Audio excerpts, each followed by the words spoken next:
do this. No kings. No kings. Kings.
Senator Hughes, who is going to give us some inspiration, some direction, and some action we can take for our day. So thank you, Senator Hughes. All right, all right, all right. All right, family. All right, family. All right, family. Do we stand up? Yes. Do we stand up? Yes. Do we stand up? Yes. Do we stand up? Yes. And when we stand up, what do? We fight back. What do? We fight back. What do? We fight back. So we stand up and stand up. Stand up. We are here in unison to take our health care back, to take our unions back, to take our right to vote back, to make sure they don't steal our Social Security, to make sure we have fair wages for everybody, to make sure we have an environment that we can be safe in, to make sure we have schools our children can learn in. So, like our Vice President said, when we fight, when we fight, when we fight, when we fight, oh, y'all not loud enough, y'all not making enough noise. You gotta let them know all the way up there in Mount Airy, all the way down there by the stadiums, all the way over there by 30th Street Station, all the way over there by Delaware River, Christopher Columbus Boulevard. I like Delaware River better. All right. We gotta let them know that when we stand up, when we fight, when we fight, when we fight, when we fight, know this, and I'm gonna finish up here. I'm just rolling you all around. I hope you can handle this, right? You good? You good? You've been up here early in the morning. There are millions of people all across this country who are standing up right now, just like we are, raising hell, making noise, sending a message. Know that you are not alone. We are not alone. Thousands of people across Pennsylvania, New Jersey, in Maryland, in New York. I even just met a young lady from Connecticut who's down here right now. She's going to a wedding this afternoon, but she said, to hell with the damn wedding. I'm coming to the protest first, and I'm going to the wedding. That's what she said, isn't that what she said? That's what she said right there. So look, family, we're going to get this done. We're standing here for all of us, but we're standing here for those who thought about coming down but couldn't make it. We're sending a message to them once you leave, once we finish up today. Show up for the next one. Show up for the next rally. Show up for the next protest. This is not stopping on April 5th. This is not stopping on April 5th. This is not stopping on April 5th. This is not stopping on April 5th.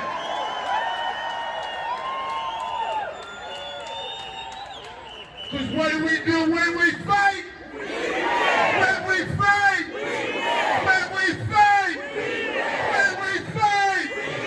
When we fight! When we fight, we win! Okay, I see I have 2 state reps here. Come on down. I'd love to hear from you.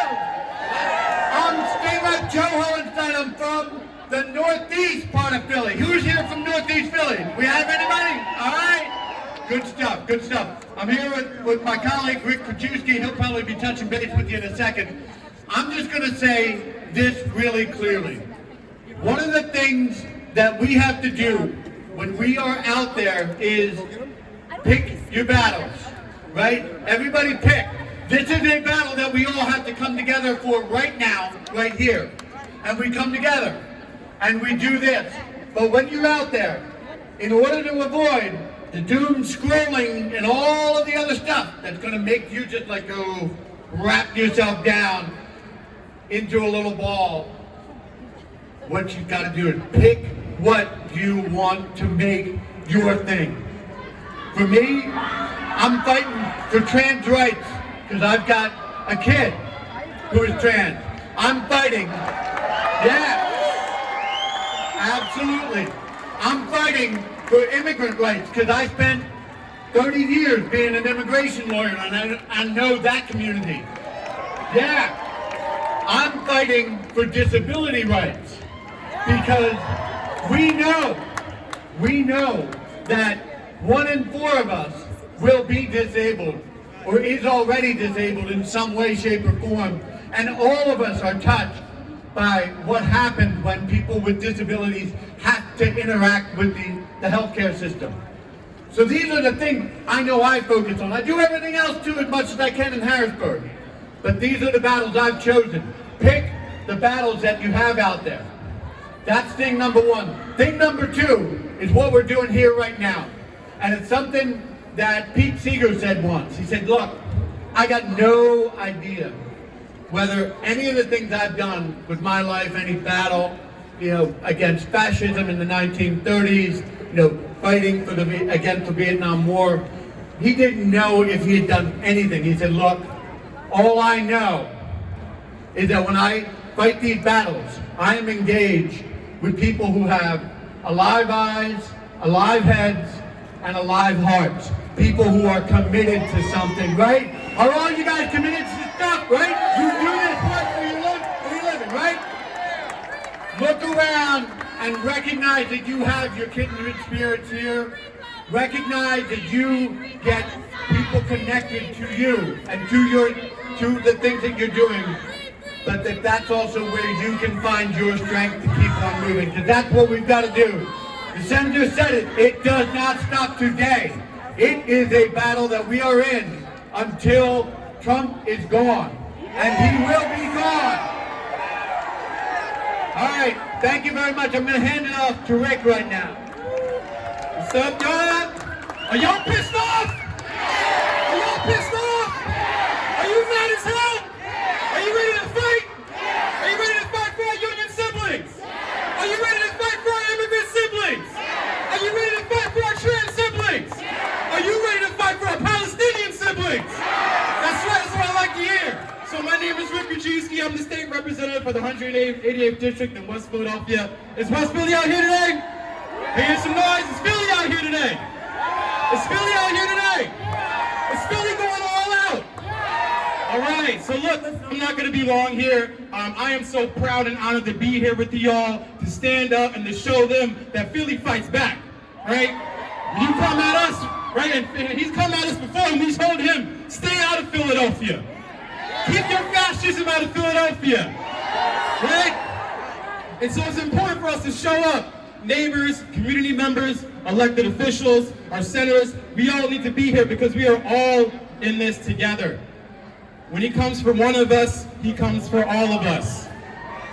And I mean all of us. And so it's important to practice solidarity, to show up, to build community, not just today, but as Senator Hughes said, after today. So today we're gonna march, we're gonna stand up, we're gonna be mad as hell, but we're also gonna organize, right? Are we gonna organize? Are we gonna build a movement? Are we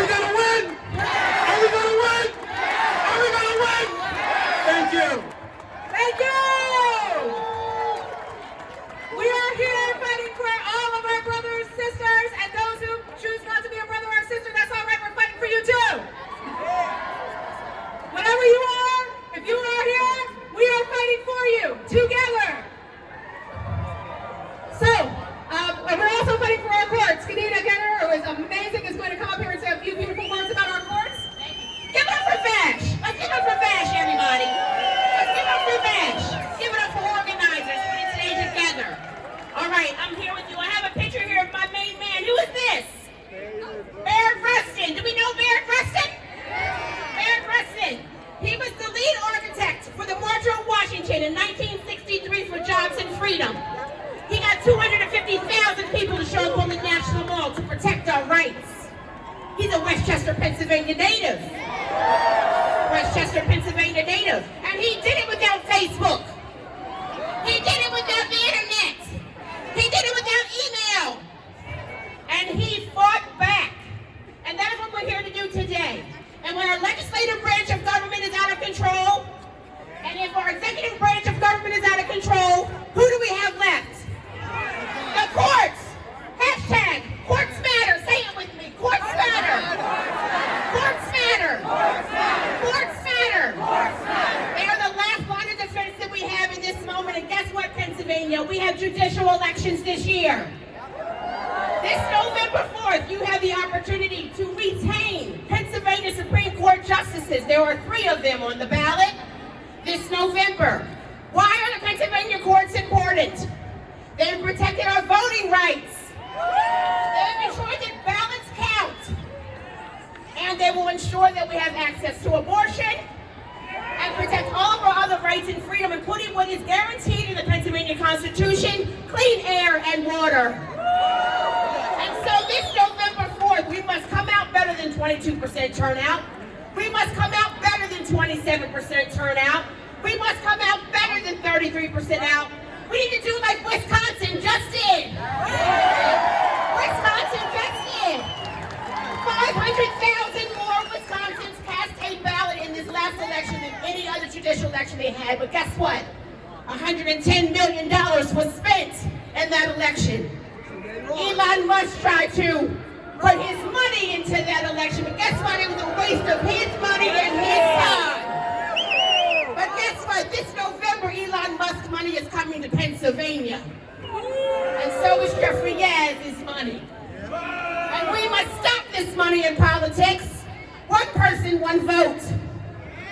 One person, one vote. So this November 4th, you get to the polls.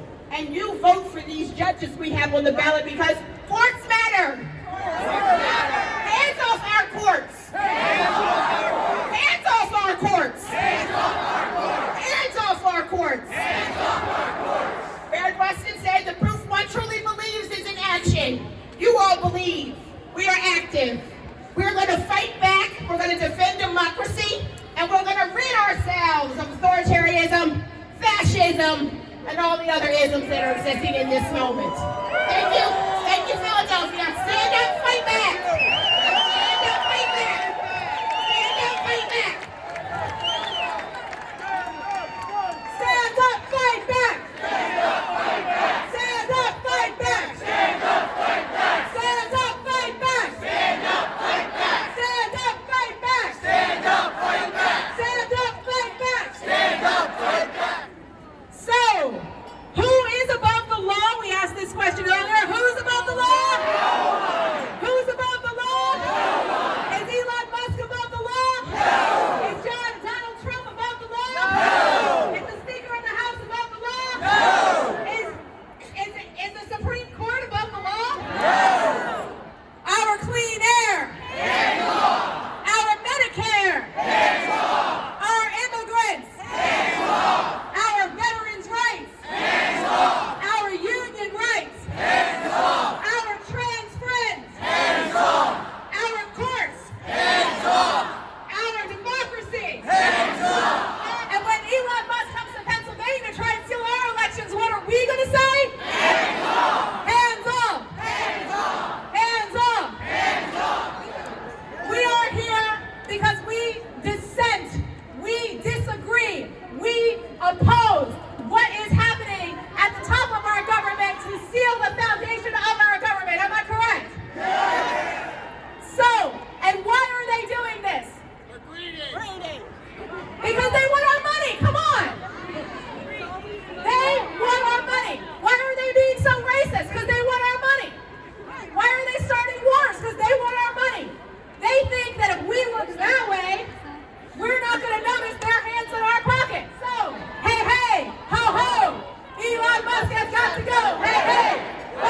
got to go.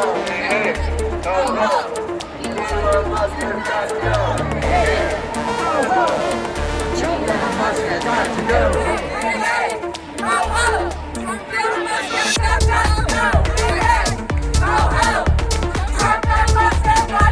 When democracy is under attack, what do we do? When democracy is under attack, what do we do?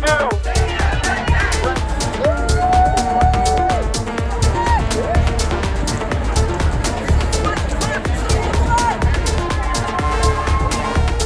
hate, no fear, dear Muslims are welcome here. No hate, no fear, dear Muslims are welcome here. No hate, no fear, dear Muslims are welcome here. This is what democracy looks like. This is what democracy looks like. Trump and Musk have got to go. USA! USA! USA!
everybody.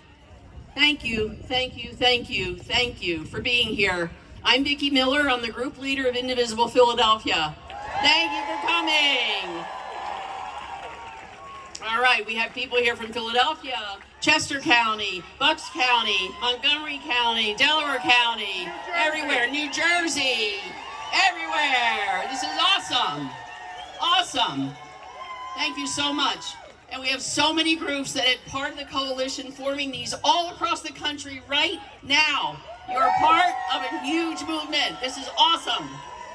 Thank you. All right. So we also participating is the 5051 movement. Also Move On. There are 50 organizations who have organized all of this for this day.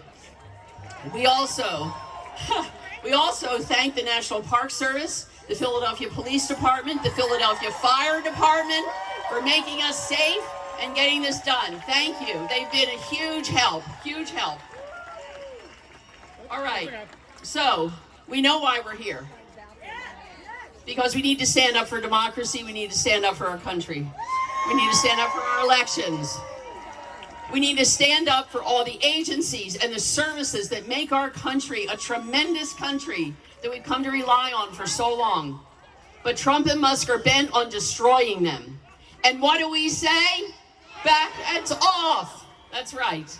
So today we have speakers who will tell us the existential threats to the cuts to so many agencies like EPA, HHS, NIH, and so many more.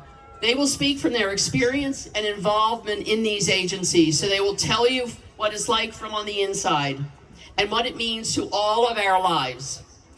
So our first speaker is Congressman Brenda Boyle. So we say hands off to Medicare and Social Security.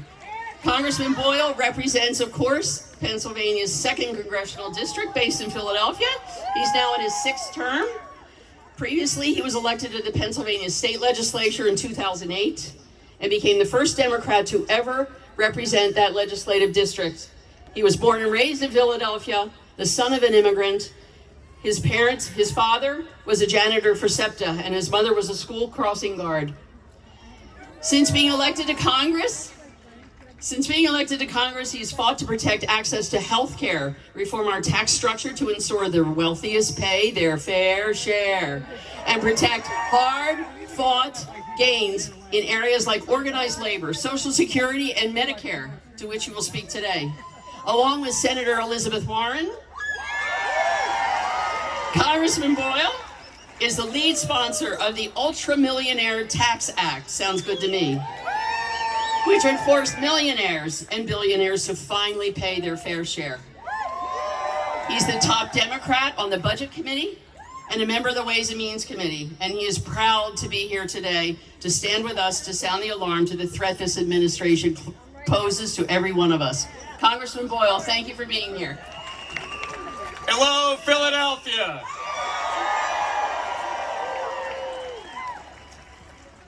Every time I stand here at this historic space, I always feel inspired, but especially looking out at all of you.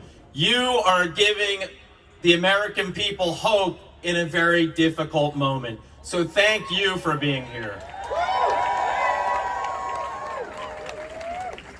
As Vicky said, I'm Brendan Boyle, damn proud to be born and raised and represent the city of Philadelphia in Congress. Yeah, this is obviously an incredibly difficult moment in our nation's history and a very scary one. But you know, we have actually been through something like it before. And here's what I mean. And as Vicky mentioned, I'm the ranking member or lead Democrat on the Budget Committee. This week, in the House of Representatives, Republicans will be pushing their $6 trillion, again, $6 trillion tax cut plan, almost all of which goes to the top 1%.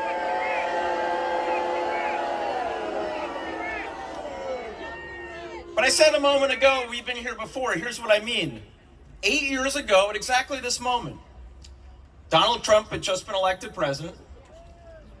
Republicans had, don't get me wrong, I didn't vote for him, but he was in the White House the first time. Republicans had the House, Republicans had the Senate.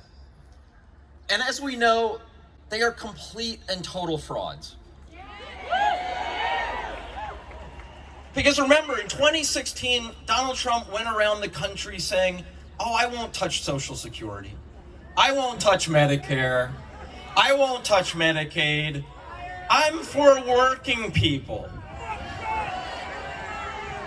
But then in office, when they had the power, what was the two things that they pushed in that time period, 2017, 2018? Their top two agenda items.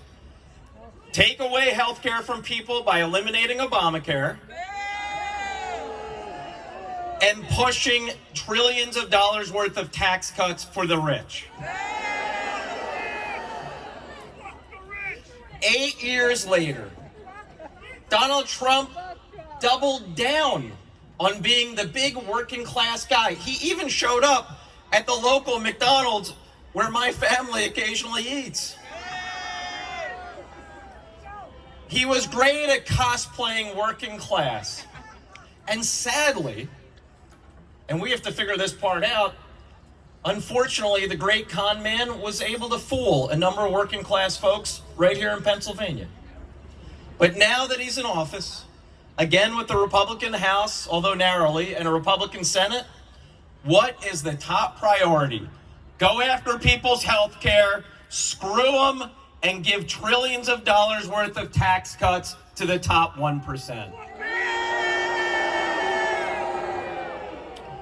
This time, the way they're trying to do it is specifically Medicaid. The bill that already passed a few weeks ago out of the House of Representatives would take away Medicaid from millions and millions of Americans, the largest cuts to Medicaid in American history. I say hell no! Hands off our Medicaid!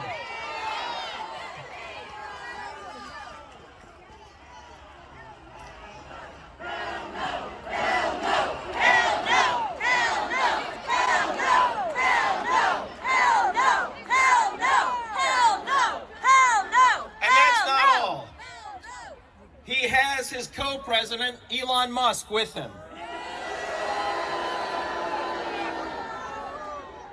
Musk isn't even waiting until legislation passes, so they are illegally, day by day, week by week, showing up at government agency after government agency.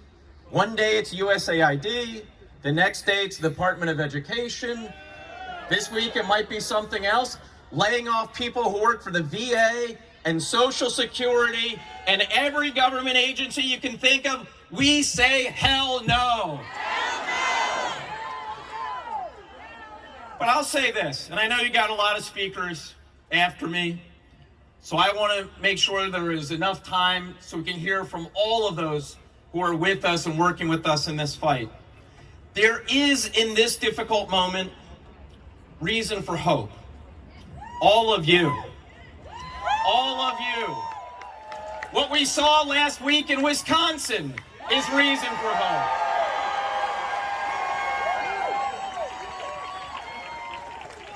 And let's not forget, as I mentioned before, we've actually been here before. I talked about 8 years ago when Donald Trump was pushing repeal of the Affordable Care Act.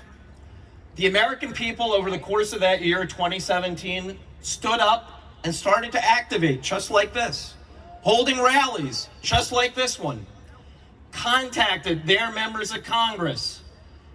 And guess what? The summer of 2017, with the final thumbs down, we were able to save the Affordable Care Act.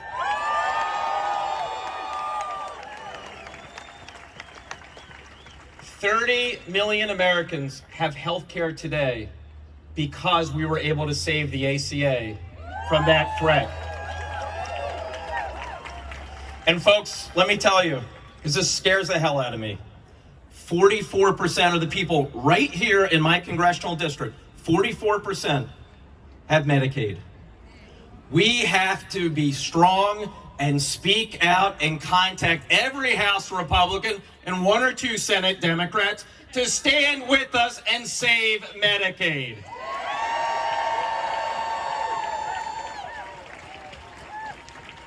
So I leave you with this, and I hope Donald Trump and Elon Musk, Trump when he gets off the golf course, and he turns on Fox News, sitting on his bed at Mar-a-Lago, on his second big bucket of KFC. I hope they show a clip of this speech, and I hope he hears this words: Mr. President, Philly is undefeated against asshole kings. Thank you.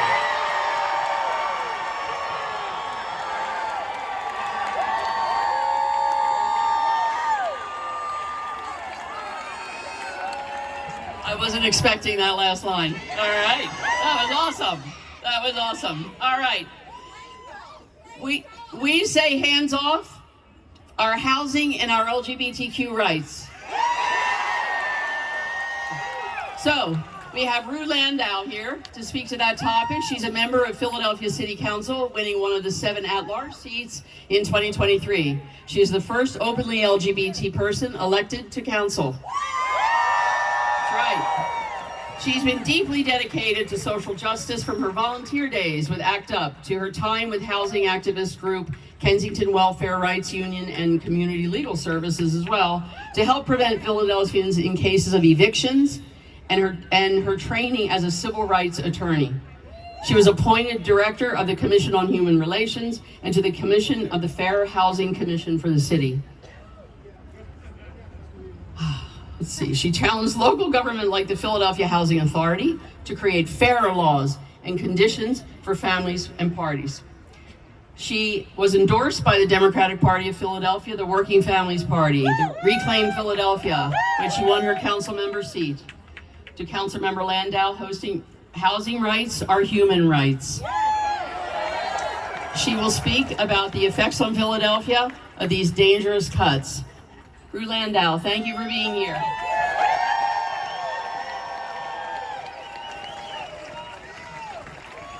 Good afternoon, Philly! You look beautiful!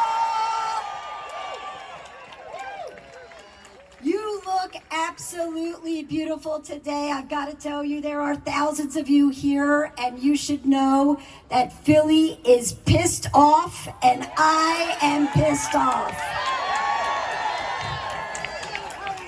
I'm so happy to be here today with my colleague, Councilmember Jamie Gaudier, who represents the mighty 3rd District in West Philly. And I gotta tell you, we got one chant we're gonna start with because I got a question. Tell me what democracy looks like. This is what democracy looks like. Tell me what democracy looks like. This is what democracy looks like. You guys are beautiful.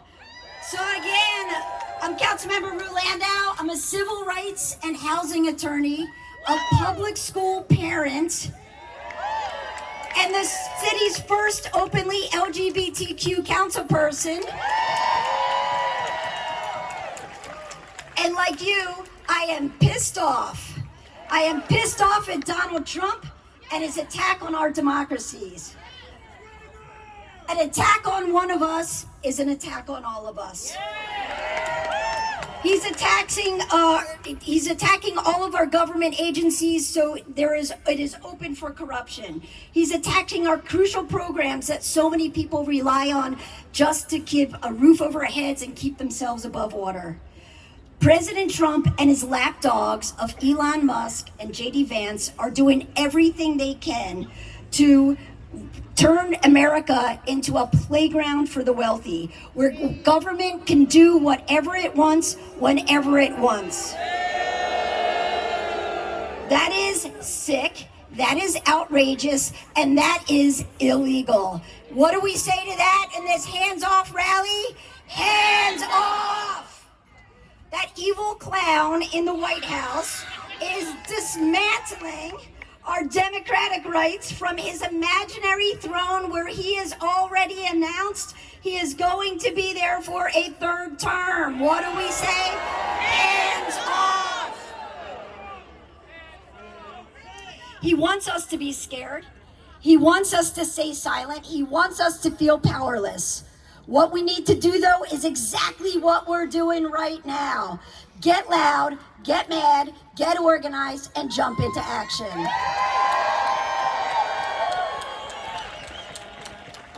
Jump into action every time he comes for our transgender and non-binary siblings.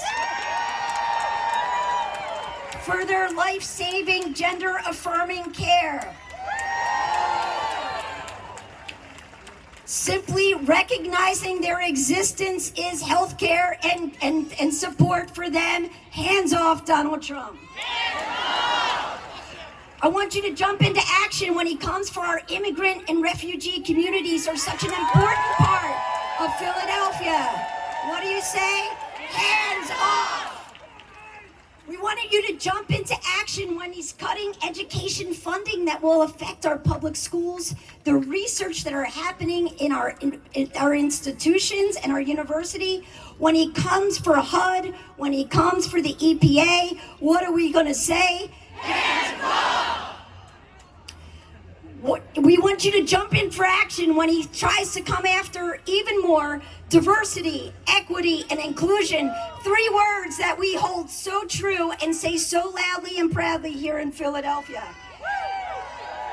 We in Philly have spent so many years trying to right the wrongs of our historic past, and we will not have him turn that around. Our beautiful people, our work, our progress. What do we say to Trump? Hands off! But don't worry, Philly. If you can't tell, I'm pissed off, and all of City Council's pissed off, and your government is pissed off and working for you. I will always fight like hell to protect you. In January, I had hearings examining all of the city's laws that are protecting us, the LGBTQ community, immigrants, reproductive rights, anything that he was trying to get his hands on. We made sure that we made it loud and clear. Philly is here to protect you. I've publicly criticized his cuts to HUD, to the Department of Education. Going to continue to do that. I introduced a resolution denouncing his attacks on student loan repayment programs. I've condemned him over and over again, and I will continue doing it. He's making unethical, unconstitutional executive orders. He's challenging us to fight. But what happens when we fight? We win! When we fight? We win! When we fight! We win!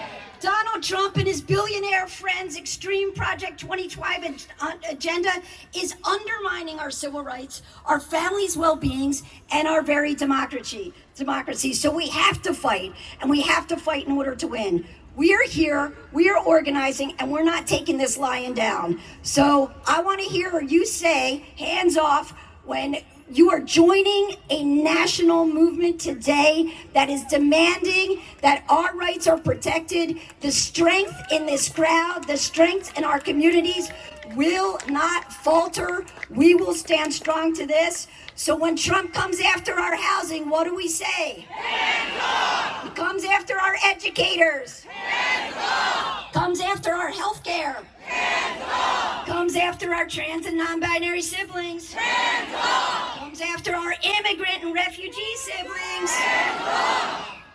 Since Donald Trump won't protect this country, we have to. I am standing side by side with Congressman Brenda and Boyle when I tell you, when you go home today, considering the Capitol Board switchboard cannot simply handle all of our phone calls, I want you to old school write letters to all of your congresspeople, to Senator Fetterman, to Senator McCormick.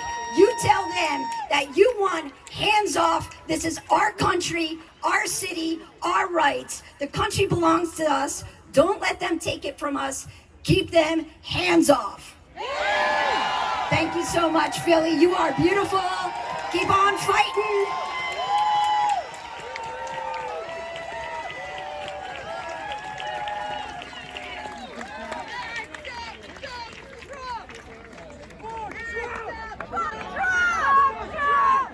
So, we say hands off our schools. And to speak to that point, we are honored to have Randy Weingarten, president of the 1.8 million member American Federation of Teachers, representing educators, healthcare professionals, and public employees. A former teacher and lawyer, she's led major efforts to strengthen public education, expand community schools, and advocate for economic and racial justice. Under her leadership, the AFT has fought for safe, welcoming, and well-funded schools, defended democracy and workers' rights, and promoting high-quality health care. She serves on multiple national boards and is a prominent voice for America's families across the country. With her is Arthur Steinburg, who is the vice president of the Federation of Teachers of Philadelphia.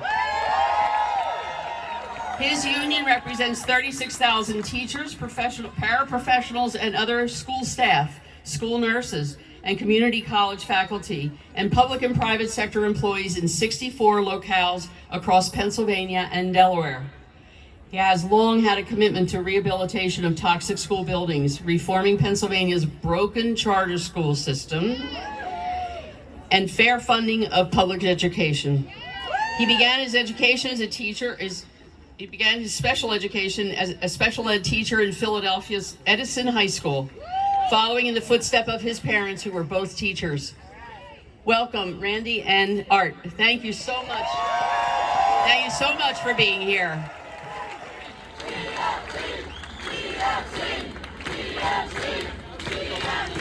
Yeah. Good afternoon, everyone. First of all, it's not too late to say, go birds. And then I am pleased to be here today on behalf of the more than 36,000 educational employees across 64 local affiliates in the Commonwealth of Pennsylvania. 14,000 of whom work right here in the city of Philadelphia with a 97% member density program, which indicates that whatever we say and do here, we have a lot of folks backing us up, and we'll be out there when we take to the streets. We are proud to be what we believe the foremost advocates for health, education, well-being for the students across the entire Commonwealth. Now, listen, I'm thrilled to be here today with our national president, Randy Weingarten, who is the most dynamic labor leader in the country, spends more time in Philadelphia and Pennsylvania than I do. Every time we have a crisis, and even not, I'll get a phone call, do you need me to come? And besides doing that as her day job and on the side, she's overseen an increase to 1.8 million members, making us the largest growing union in the country.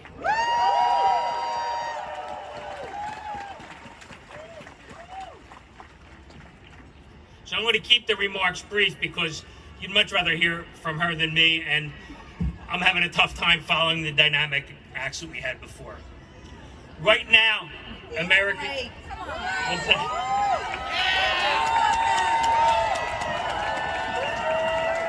I appreciate that. The check is in the mail.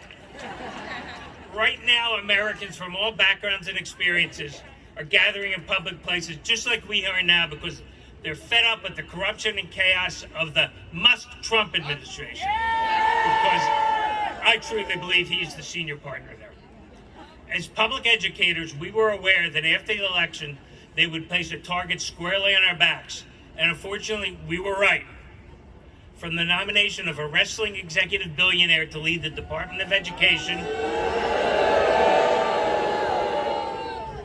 to the executive order purporting to illegally shut down the Department of Education, which, by the way, would at a minimum cost 1,449 jobs right here in Philadelphia and take $728 million away from children in poverty across the Commonwealth.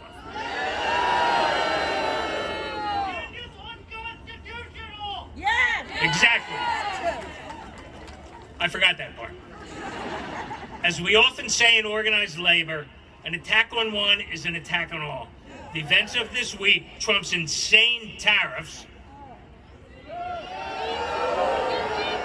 and, in my mind, even worse, stripping federal workers of the right to organize. Who does that? The largest employer in the country, maybe in the world, over 700,000 people said, you do not have the right to be represented by a union. We see that as a threat to all of us. Yes. Yes. Fascism! The cost of basic household goods is already rising, contrary to what the campaign promise was, right? Price of eggs is going to come down right away. The cost of living is poised to skyrocket. We just saw it in the last 2 days. Those of us that have, 401ks and retirement plans are really, really at risk.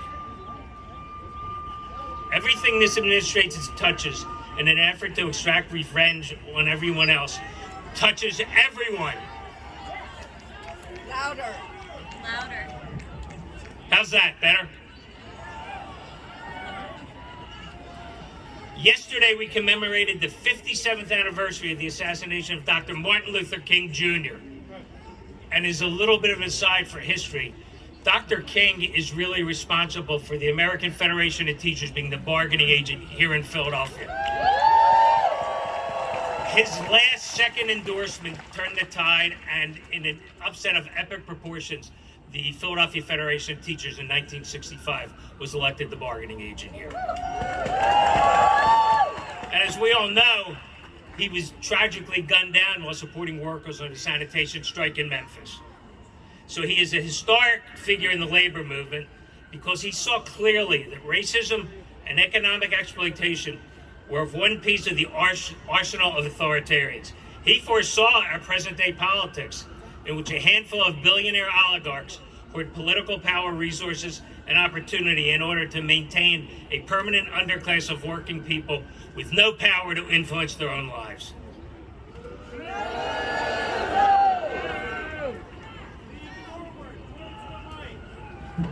They can't hear mid and back. You gotta yell. I've been yelling. My voice won't hold out much longer. Dr. King called out the three... I can't move my head now. Dr. King called out the three evils of American society: economic exploitation, state militarism, and racism. And called for our politics focused squarely on eliminating the three evils, which then inevitably liberate us all. The Musk-Trump regime knows that Dr. King was right. That's why they spent their first months in office firing experienced and dedicated public servants en masse in order to seize and train the machinery of the federal government on these three main targets: education, organized labor, and dissent. Today and every day we say, hands off our students, hands off our public schools, hands off our unions, hands off our right to express our disagreement with our government, hands off our retirement security, and hands off our hard-earned servings. And listen, I'm going to close before I turn it over to Randy by saying, seeing this crowd today gives me really hope and aspiration for the future, and we will win. Thank you.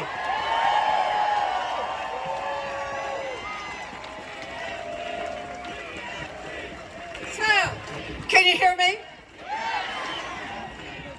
Can I take this out because you know I am short? Can you hear me now? Okay. Where did Art go? So, Art, you were supposed to stay with me. Solidarity. So, in the labor movement, we have two expressions that I want to make sure that we can say with hands off. The first one is, when we fight, we win. Okay, let's make sure everybody can hear us. When we fight, we win. When we fight, we win. And the second is, the people united will never be defeated. People united will never be defeated. The people united will never be defeated. Now, why am I starting with two sayings from the labor movement? Because you heard from Congressman Boyle. You're going to hear from a whole lot of other people. Look, November 5th was not a great day for democracy. It wasn't a great day for the people. It was a great day for con men, but it wasn't a great, and it was a great day for billionaires like Jeffrey Yass, like Elon Musk. Art said that I've been in Philly a lot. I live in New York. I'm from New York. I've been in Philly a lot because we fought like you know what to actually keep a school system. that same kind of verbiage that we're now hearing from Donald Trump and Linda McMahon, you heard from Jeffrey Yass all the time. They wanted to destroy the Philadelphia school system, and PFT and all of you and the community in Philadelphia said, hell no, we need our public schools. So, today, we have members in at least 34 states that I've heard of thus far in these hands-off rallies all across the country. Because we know the people united will never be defeated. And we know with Indivisible, with all the other groups that are here, that's people power. And so the point I'm trying to make is this.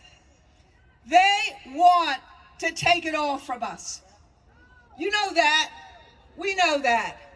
They want to basically, with this kind of huge, fast movement, to stun people so much, to hurt people so much, to bully people so much, to threaten so much, that people will get scared, will feel silence. I know you're not. That's my point.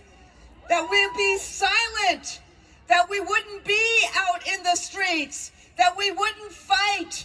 We just take it. And they keep saying, you know, he won the popular vote, not by much. But look what has happened since November 6th, and look what has happened since January 20th. We've seen they've tried to take away Social Security. They tried to take away Medicare and Medicaid. They have tried to actually cut the NIH and so many other entities in a way, exactly. The EPA, I could go on and on. Why are they doing all that before I get to education? Why are they doing that? Because these are the government entities that actually help the people. These are what the government does that actually helps us get to a middle class life, that actually helps us get to the American dream. And what are the other two things they've tried to do?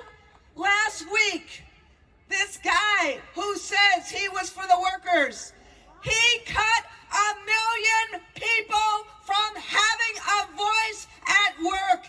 He said no more collective bargaining to most of the federal workforce. And the other thing they've done in the last 2 weeks is how do you be the United States of America and cut the Department of Education and abolish the Department of Education? What is that saying? What does that say to our future? What does that say to kids? That you, the president, only care about billionaires? That you, the president, don't care about the children of the United States of America? So what we're saying to Mr. Trump and Mr. Musk and all the rest of them, hands off public education. Say it with me. Hands off public education.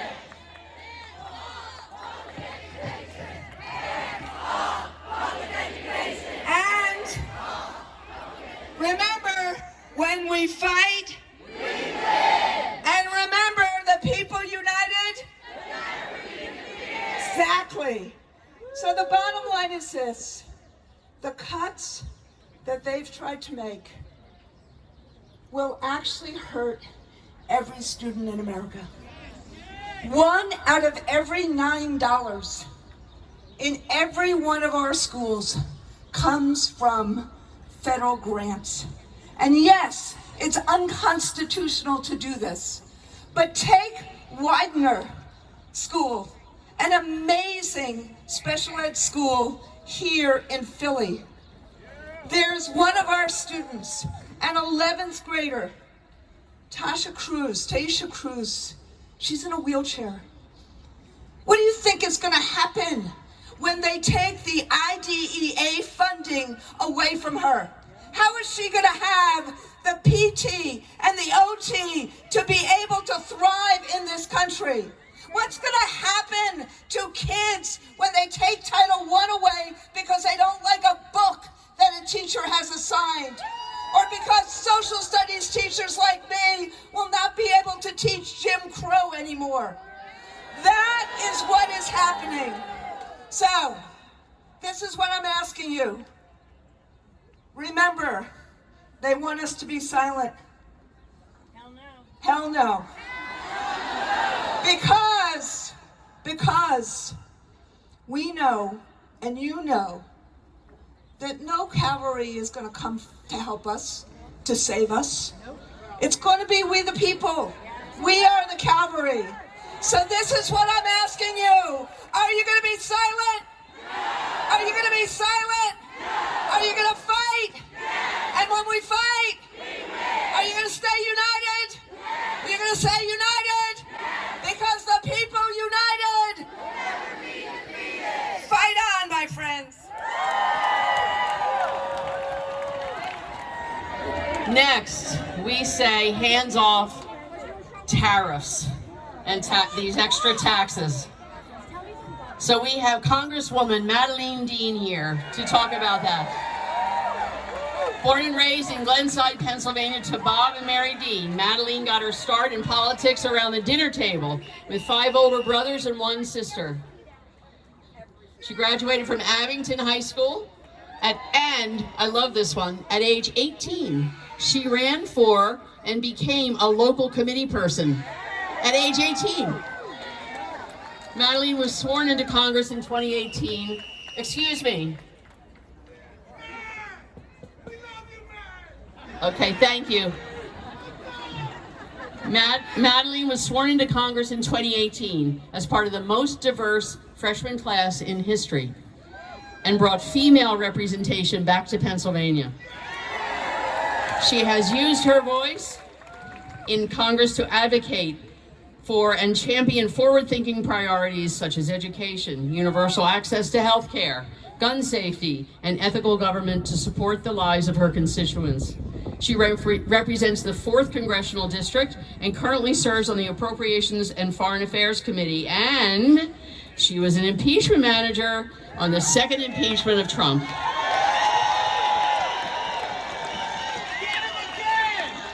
Mad was also a professor of rhetoric and writing at her alma mater, LaSalle University.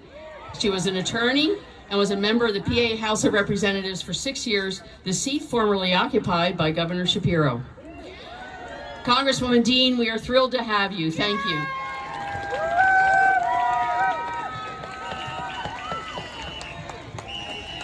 This is the most handsome, beautiful crowd I've seen since the Eagles won.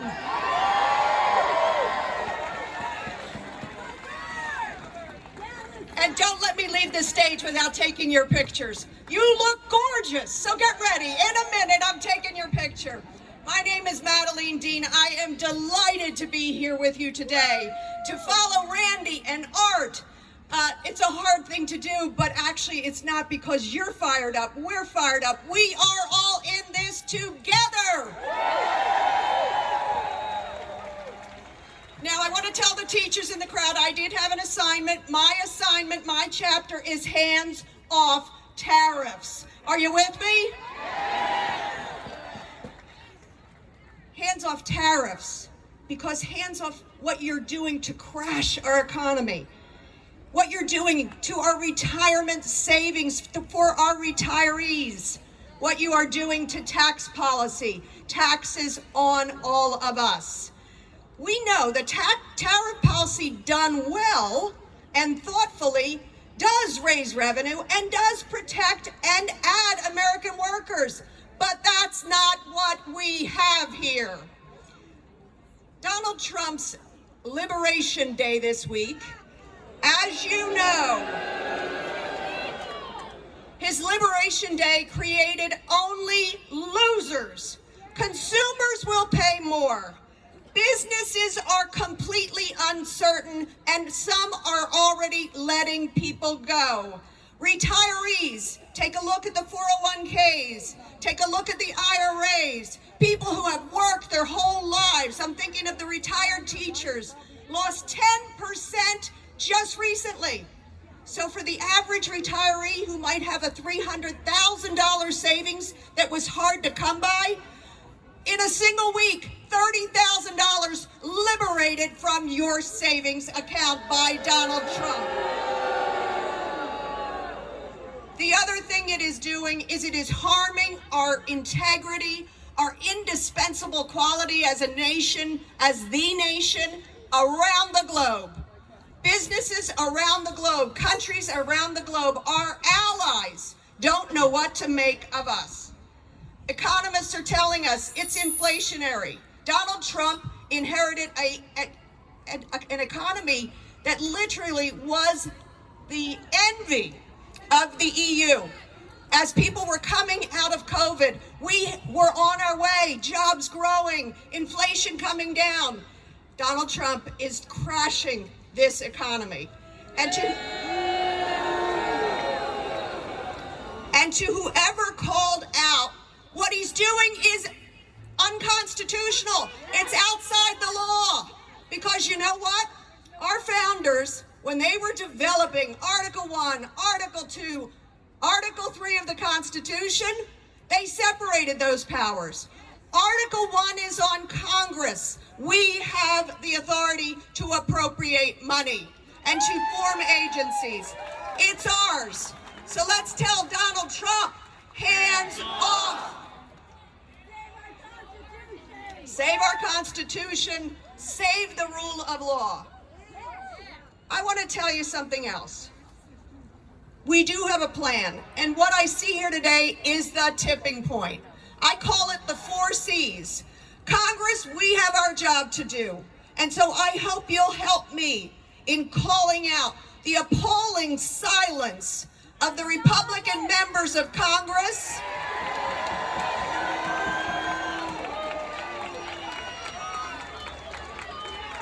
The Pennsylvania Republican delegation that silently waits and votes with Donald Trump and his cult-like members.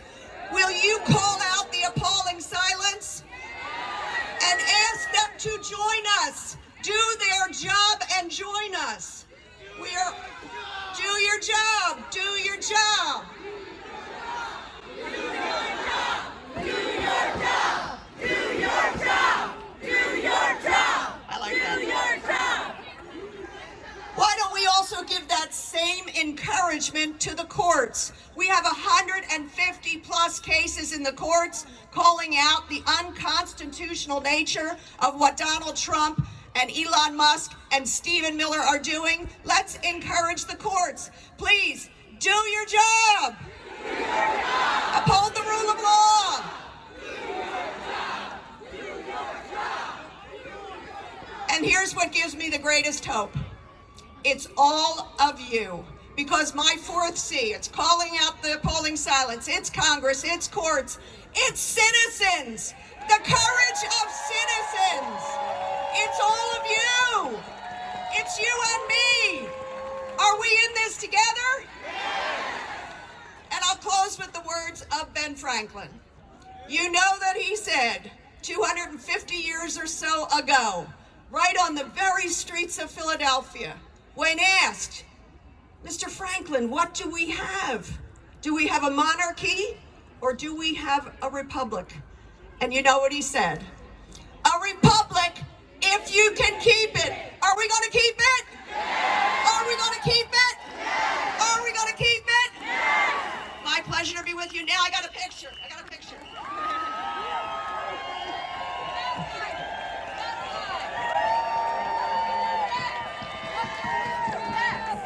Question is, what do we do next? Call every one of those representatives. Keep calling them. Call the senators. Call the representatives. Keep organizing. We will do this together. Smile! Smile with determination!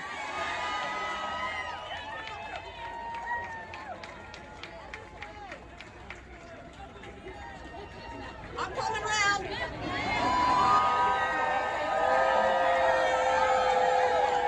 I am coming around.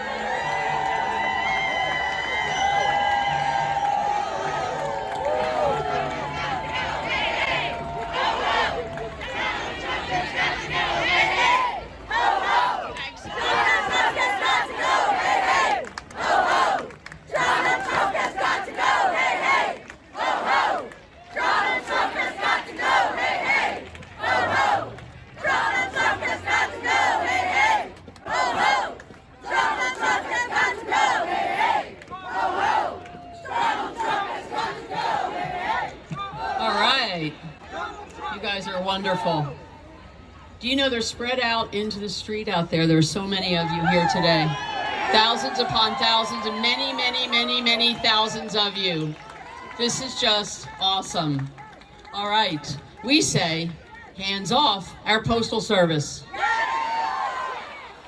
And we have Olivia Silva, the United States Postal Service worker with 39 years of experience.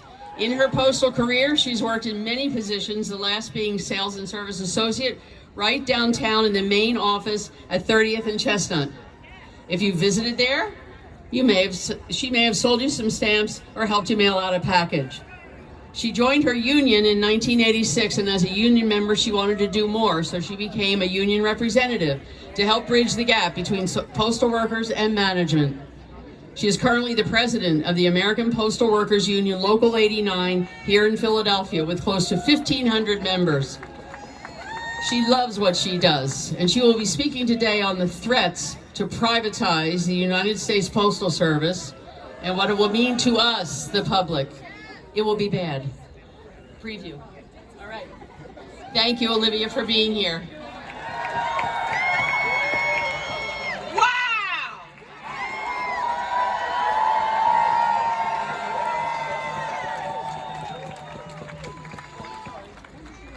I couldn't see this crowd because I was back there, so I'm going to say it again. Wow!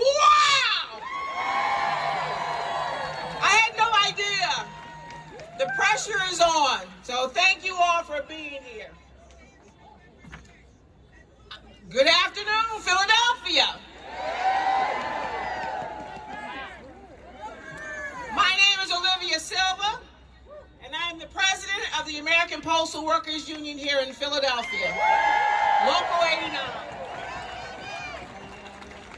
I and the American Postal Workers Union all stand in unison with the group leaders here today, and we are fighting back and fighting together with you all. All unions, agencies, and all people who want to stop the waves of injustice that we are seeing across the country by this administration. Who thought that we would be here talking about attempts to end a great institution like the United States Postal Service? Who thought that we would be talking today about attempts to privatize this great service? Mind you the name, Postal Service, not business. The administration and their billionaire allies are now fixated on the Postal Service. They're talking about privatizing it, but who will benefit? Will it benefit the public? No. You, the postal customer? No. Small businesses? No. So let's talk about who it will benefit. And we all know who that is. It will benefit billionaire pockets. We know it's all about the profit margin. And what is profit?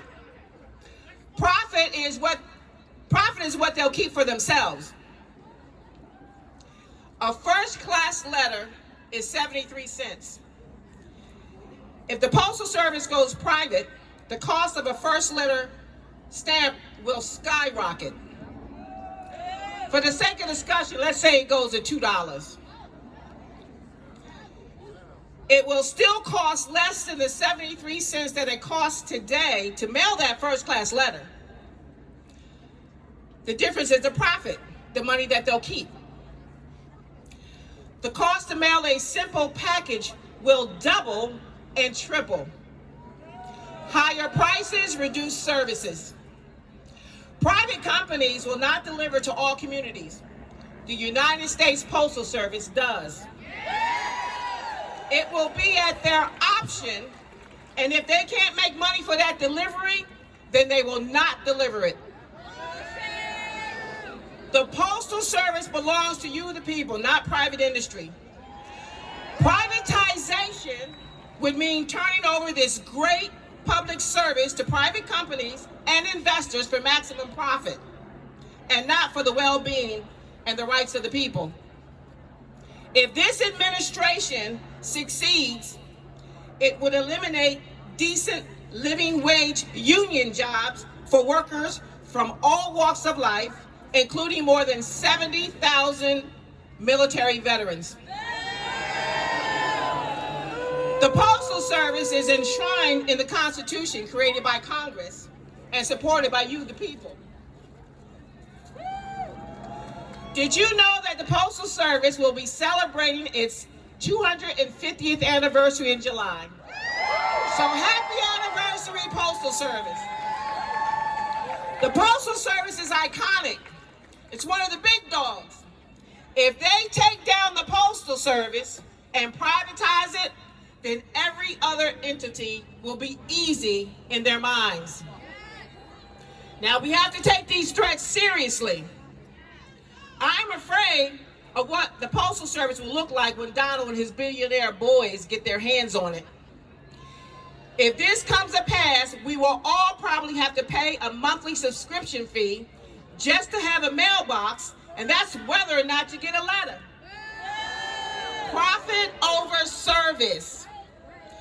Now is the time to speak up and defend our public post offices. Talk to your friends, your co-workers, your family, and your elected officials. Share this information from all of the speakers here today with the organizations that you are a part of.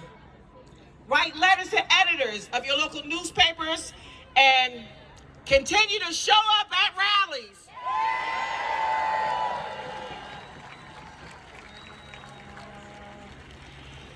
So in closing, I want to say, stand up to these attacks on our post offices. Stand up to this administration. Stand up to Trump. Thank you very much.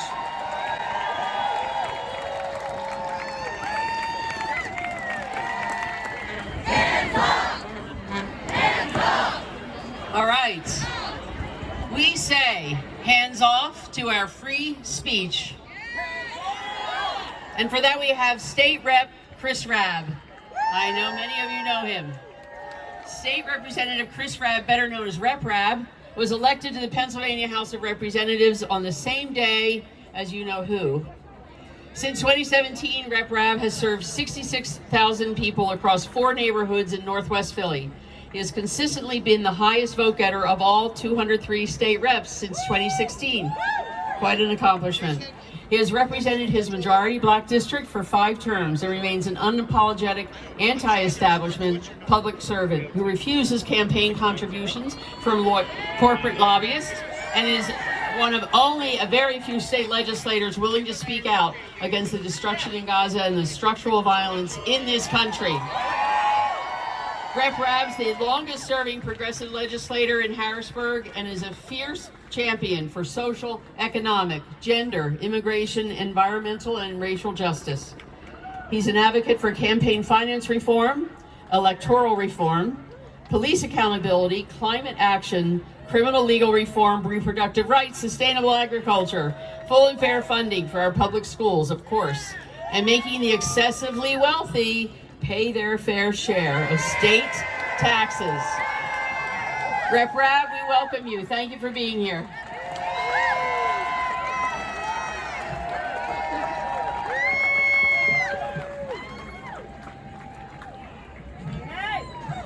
Say it with me 3 times. We the people! We the people! We the people! This sea of beautiful souls in front of me represents the promise of egalitarian, multiracial society.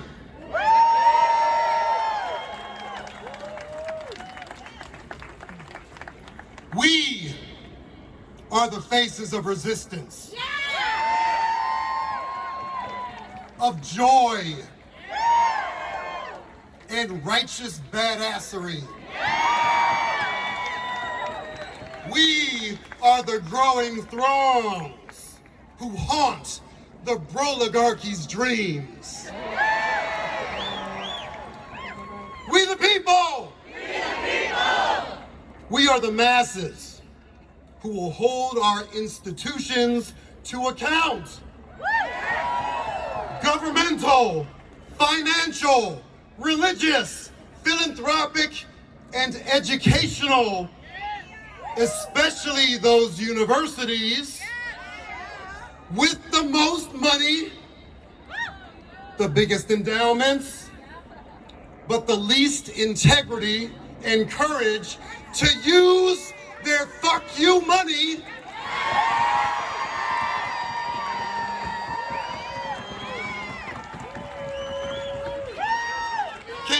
Can I keep it 100? Why are you gonna have fuck you money if you don't use it?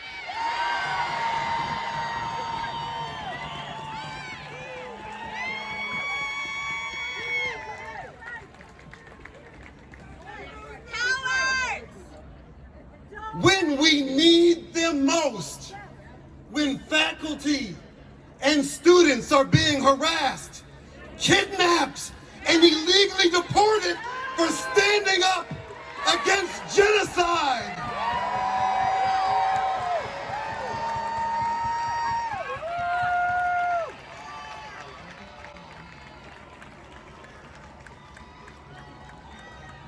For standing up against genocide and a free Palestine.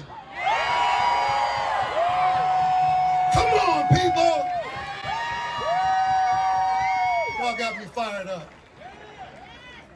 We are the ones here today who will remember the silent ones, the complicit, the performative, and the sellouts in elective office. We are the troublemakers. Oh, I'm not done. We are the troublemakers who will bathe in the tears of the excessively wealthy. And those who confuse centuries of meritless mediocrity with the myth of the Protestant work ethic. We the people! We are the ones we've been waiting for.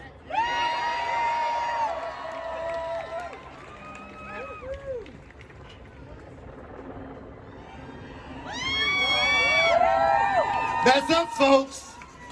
We are the cavalry. And only we can save us. It's us, it's on us, folks. It ain't politicians. It's not billionaires.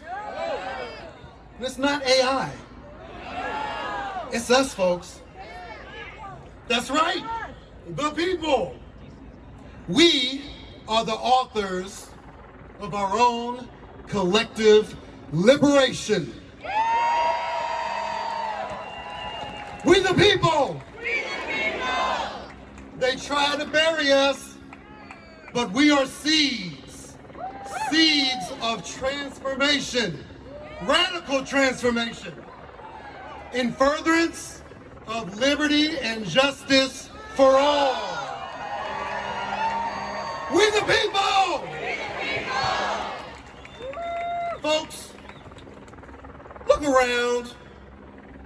Seriously, look around. Because this is what fuck around and find out looks like.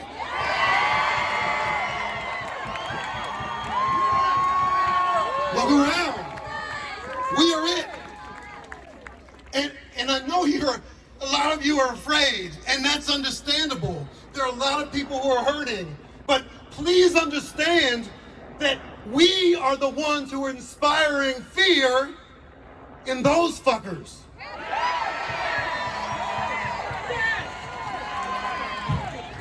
Don't get it twisted.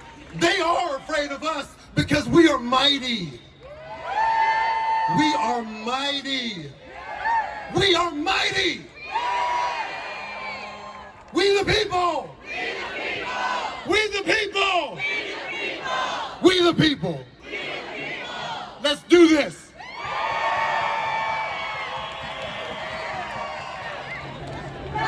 right. We say hands off our courts. Kadida Kenner is the founding Chief Executive Officer of the New Pennsylvania Project, and she is with us today. She is a tireless advocate for social and economic justice issues and is motivated to empower and excite the electorate to enthusiastically vote in every election, all the way down the entire ballot. Kadida has led efforts to stop the passage of the judicial gerrymandering constitutional amendment, raise the minimum wage, fairly fund public education, protect federal courts from problematic judicial nominees, and protect state courts from extremist attempts to undermine their independence. Kadida also serves as co-chair of Why Courts Matter Pennsylvania, an advocacy campaign in the New Pennsylvania Project seeking to protect the independence of our federal courts and educate the electorate about their importance. And we have judicial elections this year, everybody. Very, very important. They are key. So don't forget, coming up. May 20th. All right. Kadida, thank you for being here with us.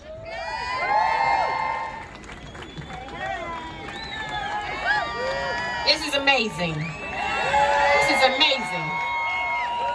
This is a good-looking crowd. Give it up, Philadelphia. This is amazing. Woo, I'm gonna take it in. Are we here to get in some good trouble? Some necessary trouble? Some John Lewis good trouble? All right, I lead a voting rights organization. Here's the bad part. There's 1.2 million Pennsylvanians who are eligible to vote but not registered. 1.2 million Pennsylvanians are eligible to vote but not registered. And if you account for the folks that will actually fall off the voting rolls due to inactivity, that number goes to 2.1 million Pennsylvanians eligible to vote but not registered in this moment. We've got to change that. We have very important judicial elections this year. November 4th, we all need to come out and vote. We need to show Wisconsin we can up them. We need to protect the independence of our courts, because in this moment, when the legislative branch and the executive branch are not doing what they're supposed to be doing, it is the judicial branch that is here to protect us and our freedoms and our rights. We're standing here in the birthplace of American democracy. This is the birthplace of American democracy. And we are going to uphold all of our rights and freedoms. But you need to come out and cast a ballot on November 4th. I'll tell you why. There have been several attempts to attack the independence of our state courts. Pennsylvania has the oldest Supreme Court in the nation, older than the national Supreme Court. And this November 4th, we have 3 Supreme Court justices up for a retention election. And what have the Supreme Court of Pennsylvania done for us so far? Ensured that our ballots were counting, ensured that we were having free and fair elections, and we must ensure that they are able to continue that work. But we have state legislatures in Harrisburg who have, one, tried to impeach them. That didn't work. When that didn't work, they tried to gerrymander the judiciary and change the way that we elect our judges. Pennsylvania voters, you are very powerful. We are one of only 7 states in the entire country where we get to elect all of our judges in partisan elections. You are very powerful. And we, the people, are much more powerful than those in office. And so you must come out on November 4th and cast a ballot. There's also something called the SAVE Act. Anybody heard of that? It would try to disenfranchise millions of Americans from casting a ballot in federal elections. We are having free and fair elections. We have voter ID already on the books in the Commonwealth. We don't need more barriers to the ballot. If anything, we should be pushing for same-day voter registration. We should be pushing for early voting on machines, like North Carolina and Georgia, those progressive bastions. I will say this about Pennsylvania. So many of us actually have the freedom to vote. The formerly incarcerated in Pennsylvania get their voting rights back the moment their feet hit the street. And it's going to take all of us on November 4th to come out and overcome this dark money, this dark Elon Musk money. Because Wisconsin spent $110 million on their Supreme Court race. Musk gave you much of that, along with Pennsylvania's richest man, Jeffrey Yes. And we will not let money disrupt our democracy. So I end with you today with a call to action, because I wouldn't be an organizer without doing it. Pennsylvania, only one in four high school students who are eligible to vote are registered. 18-year-olds, only 1 in 4. If you have 4 grandchildren, the odds are only 1 is registered to vote. Please reach out to your young folks in your life. Get them registered to vote. And in this election coming up for the primary, with a major political party so they can vote for candidates. All right? Pennsylvania, Philadelphia, we must persist. We must resist. Hands off our courts.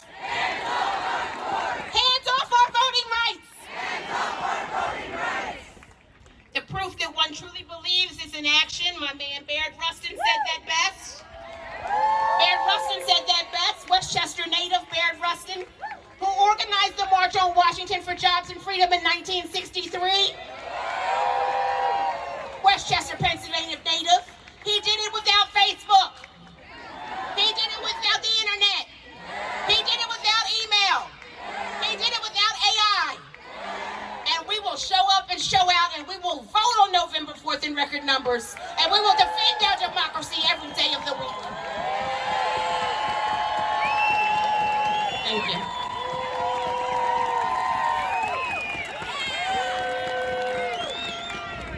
All right, now it's time for some music. Are you ready? Because you have a job to do with the music. You're going to have a response. They're going to tell you.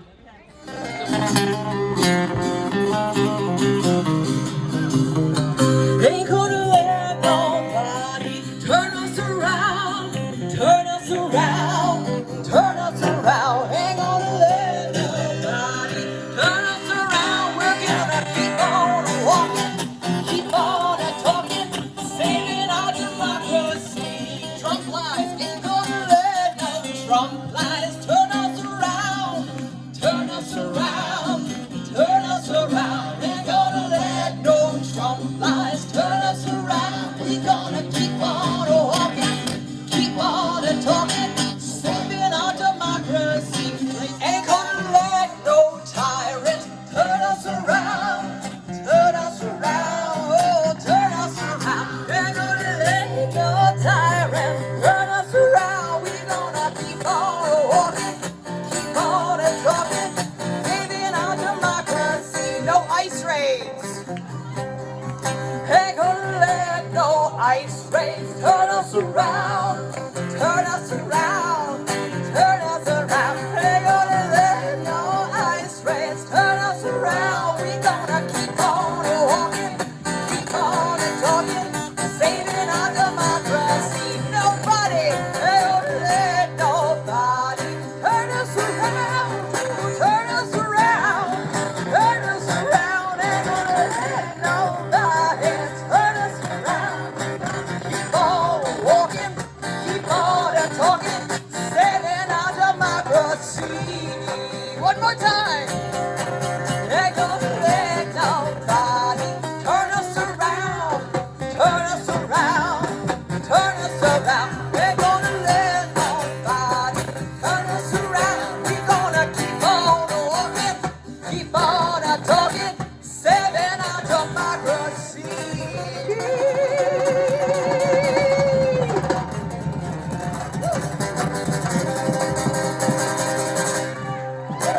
Save our Constitution. We gotta work hard every day. So we get on our feet, into the streets, singing power to the people. Power to the people.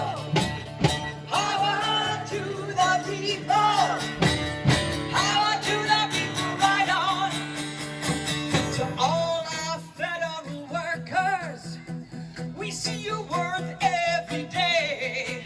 To us we say hands off, your cuts are not worth the cost, and we say power to the people. Power to the people. Power to the people. Power to the people, right on, sing along. Power to the people, like you mean it. Power to the people. Power to the people. Power to the people, right on, one last time. Power to the people. Power to the people. Power to the people. Power to the people, right on.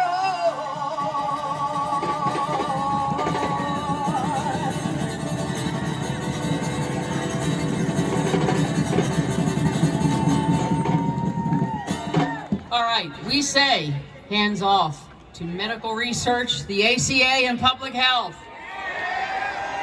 We have today Dr. Meena Bewtra.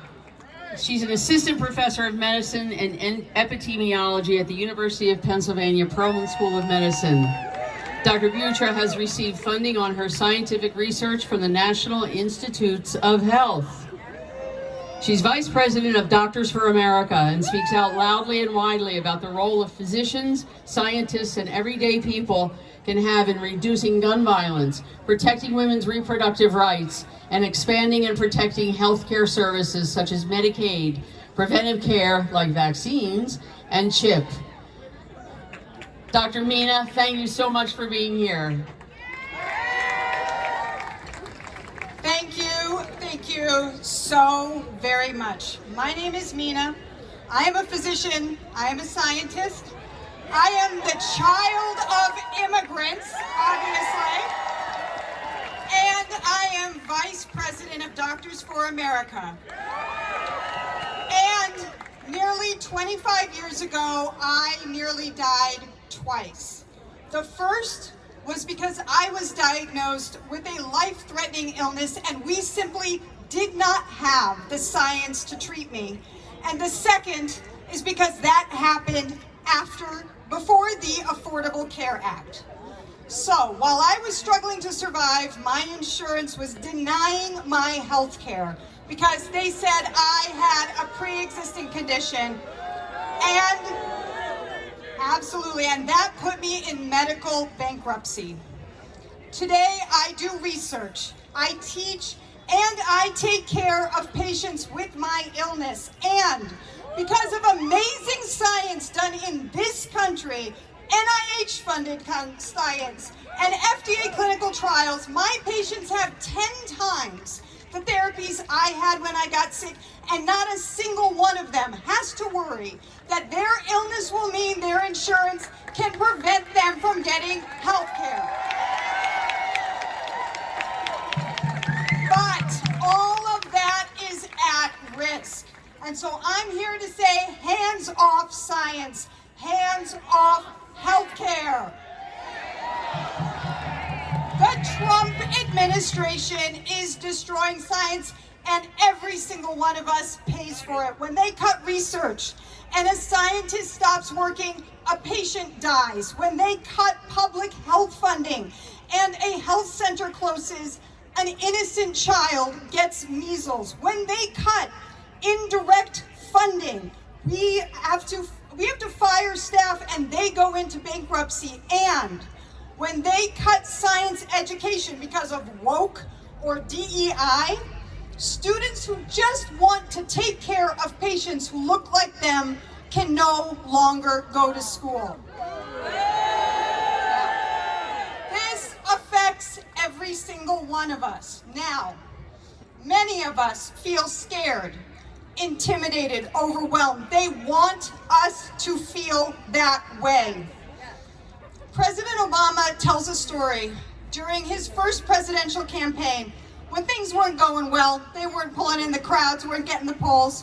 He was at his small rally, and a woman interrupted his rally and started a chant. She said, "Fired up," and the crowd said, "Fired up." And she said, "Ready to go?" And the crowd said, "Ready to go." And for days later, even though they still were lagging in the polls, his staff would remember that and would say that, and they would feel better. And it reminded him that one voice changed the room. And if it can change a room, it can change a city. And if it can change a city, it can change our state. And if it can change this state, it can change a country. And if it changes this country, it will change the world. We are not voiceless. We are not powerless. We have gathered across the country today to say, hands off our science, hands off our health care.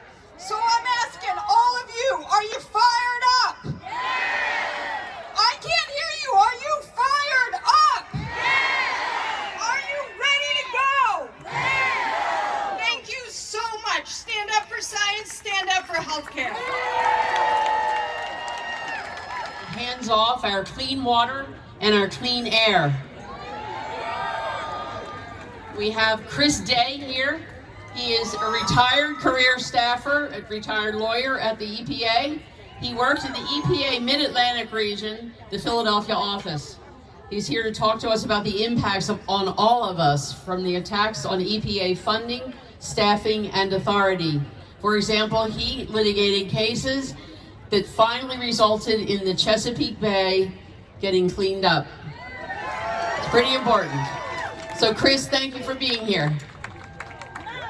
I'm so proud and excited to be here to talk about EPA and why it's important for your lives, for my lives, for your family's lives, and the risk that it's going under.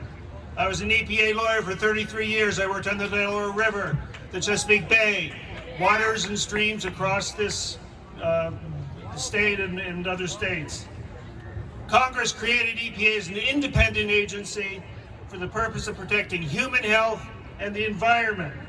You may not know that of the EPA's budget of approximately $9 billion, half of it goes to state and local programs and projects.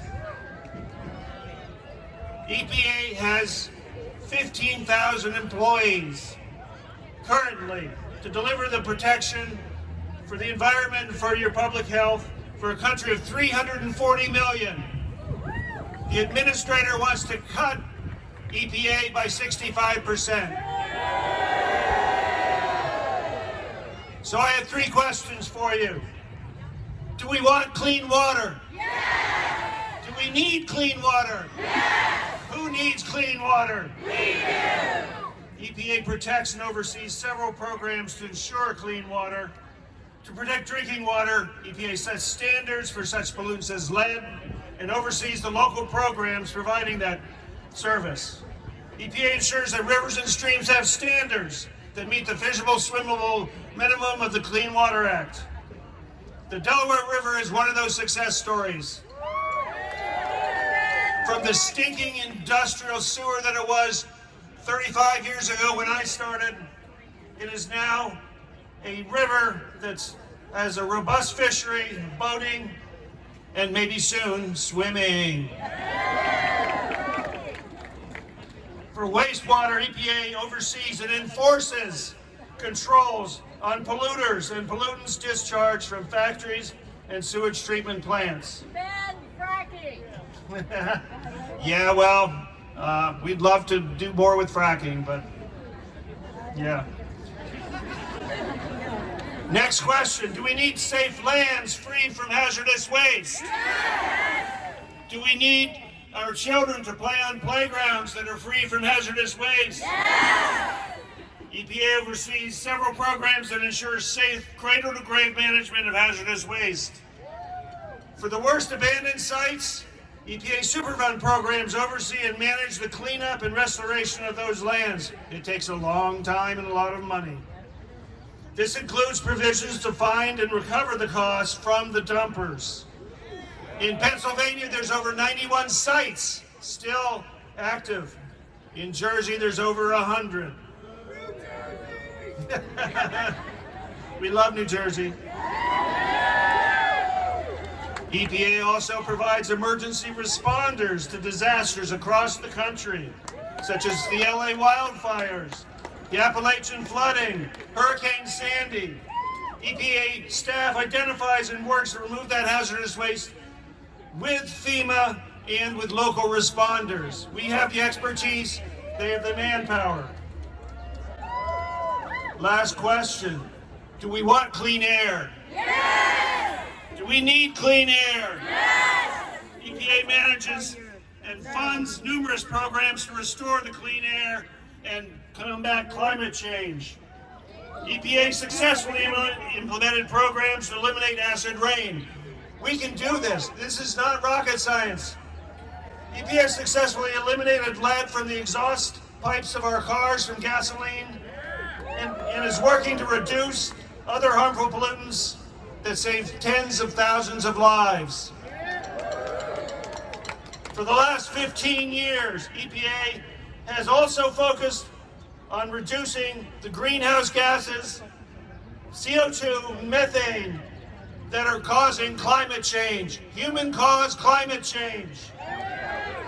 EPA has said that. We have said that the planet is endangered from climate change. This is not fiction. This is not deep state. Congress has appropriated billions and billions of dollars to provide the protections that we need to prevent climate change.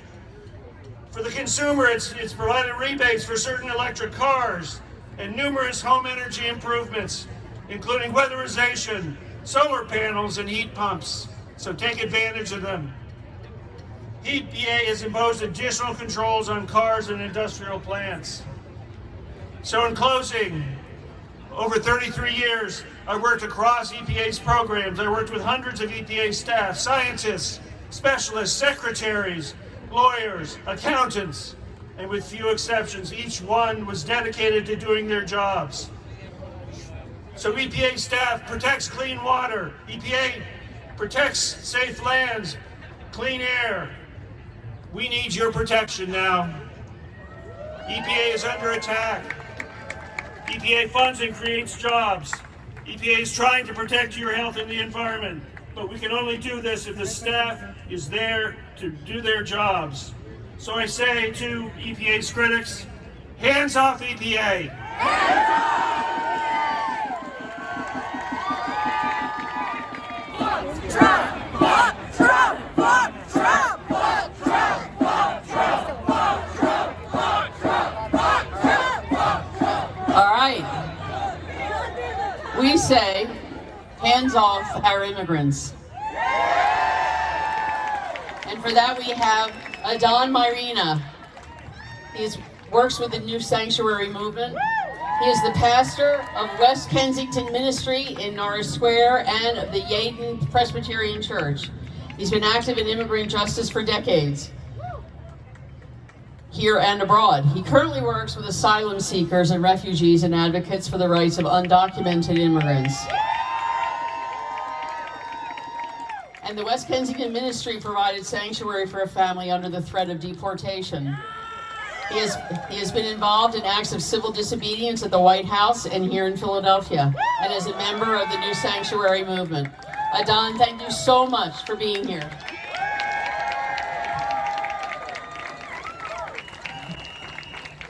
All right, a little Spanish here. Manos! Oh, I can't, it's weak. Manos! Fuera! Manos! Fuera! That means hands off. Sisters and brothers, my fellow citizens, we live in a time of chaos, but I'm here to call on your conscience. We gather here at a place where the seeds of freedom, justice, and equality were planted for all to thrive. We stand here not in the shadows, not just in the shadow of Independence Hall, but in the shadow of a nation whose ideals are being undermined by the very people who swore to uphold them. I come before you today as a part of an interfaith call to action, a demand for justice, a cry for mercy, a plea to restore the heart and soul of this country. Our democracy is under attack not from invaders abroad, but from the very billionaires who profit and put profit over people. And some elected officials who hold power. Some of these elected officials have forgotten who they serve. They have lost sight of the values that this nation was built upon. And we're here to remind them, yes or no? So we demand that the wealthy elites who profit off the labor and struggles of everyday Americans take their, what, manos off democracy. And we're here to remind the elected leaders that they work for we the people and not we the billionaires. This country is not, and the halls in Washington are not a playground. This country belongs to all of us. We the people, the union members, the postal workers, the dreamers, the immigrants, the mothers, the scientists, the teachers, the fathers, the children, all who are here seeking a better life. We will not stand idly by while these billionaires and corrupt folk steal our freedom, our rights, our future. We're here to speak out against the inhumane and cruel mass deportations that tear families apart. We're here to demand an immediate end to the mass deportations, the separation of families. We're here to demand the restoration of due process. For no one should be treated as less than human. We call on every leader to remember their immigrant history that helped build this country. This land was made great by the sweat, the dreams of those who crossed borders, oceans in search of freedom, opportunity, and a better life. The very foundation of this nation is made up of the hopes, the struggles of those who came here seeking, especially the Philly, Pennsylvania, religious freedom, sanctuary from persecution, war, poverty. And we won't allow for this history, for this truth to be erased. Let's remember the words that are etched on Lady Liberty. Give me your poor, give me your tired, give me your huddled masses yearning to breathe free, libertad. Not just words carved in stone, they are etched in our hearts. They're not just carved words, they are a challenge. They are a promise of freedom, dignity for all of us. And yet, what do we see today? We see a government led by some that have forgotten these words, that have chosen to close its doors rather than open them to the tired, the hungry, the huddled masses, and rather open them and invite in crooked billionaire elites who look out for profit more than people. But we will not let them forget. We will not be silent. So in this moment, we turn to a story that is told, has been told for thousands of years. The parable of the Good Samaritan, who didn't pass by the wounded traveler, but stopped and cared for that person. We ask ourselves, who are the Samaritans today? Who will stand up for the vulnerable? Who will stop and care for those in need, for those who have been cast aside? Will it be misguided billionaires and the swayed politicians? Or will it be us, the people? Manos afuera! It's time for us to live out the values we preach. It's time for us to demand that our leaders live up to their promises, that they restore dignity and humanity to every person in this land. We demand a just immigration system. One that honors, again, due process, reunites families, and remembers the roots from which this country grew. This is not just a moral issue. It is a human issue. If we cannot stand up for the most vulnerable among us, if we cannot demand justice for those who are seeking a better life, then we are no better than the systems of oppression that have plagued this world for centuries. So the greedy billionaires and elected officials who have lost their ways, who think they can dismantle our democracy for their own gain, we say this: manos afuera. Keep your hands off our democracy. Manos fuera. We will not allow you to steal our future or turn our country into a place where powerless people are forgotten, where the desperate are discarded, and where the promise of liberty is denied. We stand here today in defiance of cruelty, of hate. We stand here in defiance of those who seek to destroy the very soul of this nation, and we will not stop until those words again ring true. Give me your tired, your poor, your huddled masses yearning to be free.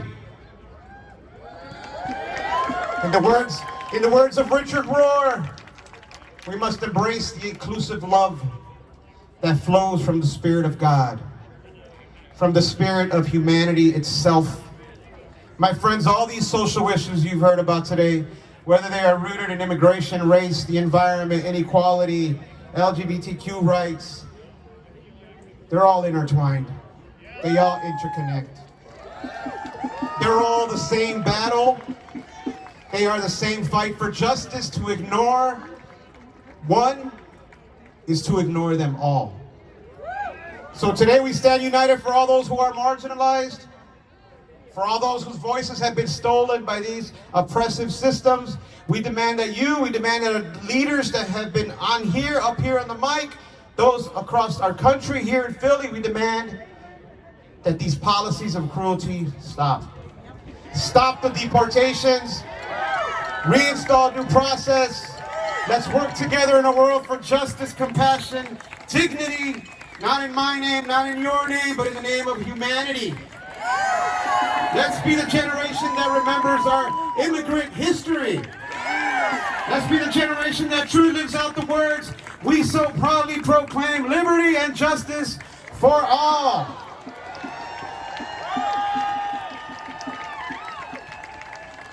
The time is now. Let us act in love, in faith, and in unity for the future of our nation and the future of our world. Let us be the good Samaritans of our time. Let's stand together with compassion, love, and with an unwavering commitment to justice. Manos fuera! Manos fuera! Manos fuera! Amen.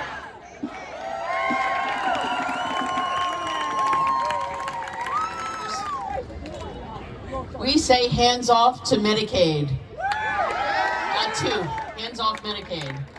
Adan Troisi is the political director of SEIU Healthcare Pennsylvania, the Commonwealth's largest healthcare union, representing 30,000 nurses, hospital workers, nursing home workers, and home healthcare workers in Pennsylvania.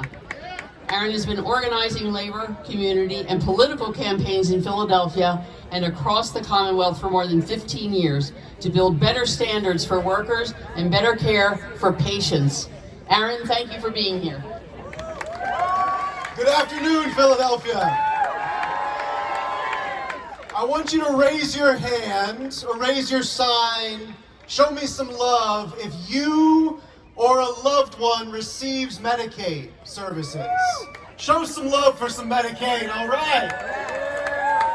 As Trump, Musk, and their billionaire cronies gut our federal government, run over contracts and the rights of workers, and cut grants and vital services to give themselves an even bigger tax break, they are squarely aimed at our health care. And Medicaid can be an easy target for them because far too many people think that Medicaid is simply health care for poor people. But we know it is so much more than that. Medicaid is school nurses. Is children's allergy and prescriptions. Is IEPs for students who need behavioral and mental health support. Medicaid is emergency medical services and EMTs. Medicaid is care for seniors and people with disabilities. In Pennsylvania, Medicaid is the primary payer of home and community-based services, of substance abuse disorder services, of mental health services. For families in need, Medicaid makes up the difference when private insurance and Medicare don't go far enough.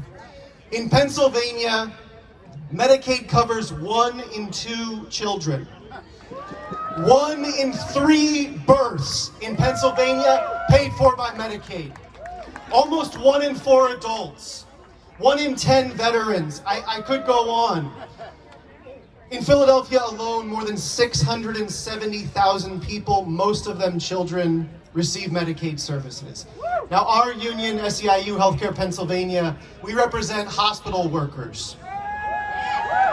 15% of hospital funding, that is 1 in 6 hospital patients, paid for by Medicaid. Our union represents nursing home workers. 63% of nursing home funding, that is 5 in 8 nursing home residents, paid for by Medicaid. And we represent home care workers. 100% of home care services are paid for by Medicaid. Any cuts will be absolutely devastating. But they say waste, fraud, and abuse. We have to make cuts. And why? So that a few rich people can make even more money? Any cuts to Medicaid, any changes in enrollment in the Medicaid requirements, even small changes, will take health care away from hardworking families. And I just recited to you some big numbers, but it is important for us to remember that behind every single one of those numbers is a life, is a real person, is a family, is a child with special needs, or a senior with disabilities, or a single mom with 2 jobs whose private insurance doesn't cover the prescription she needs to get by, or a family struggling to get the best care to live the best life possible. And yet they see waste, fraud, and abuse. Shame. Let's be clear. Medicaid is wildly efficient.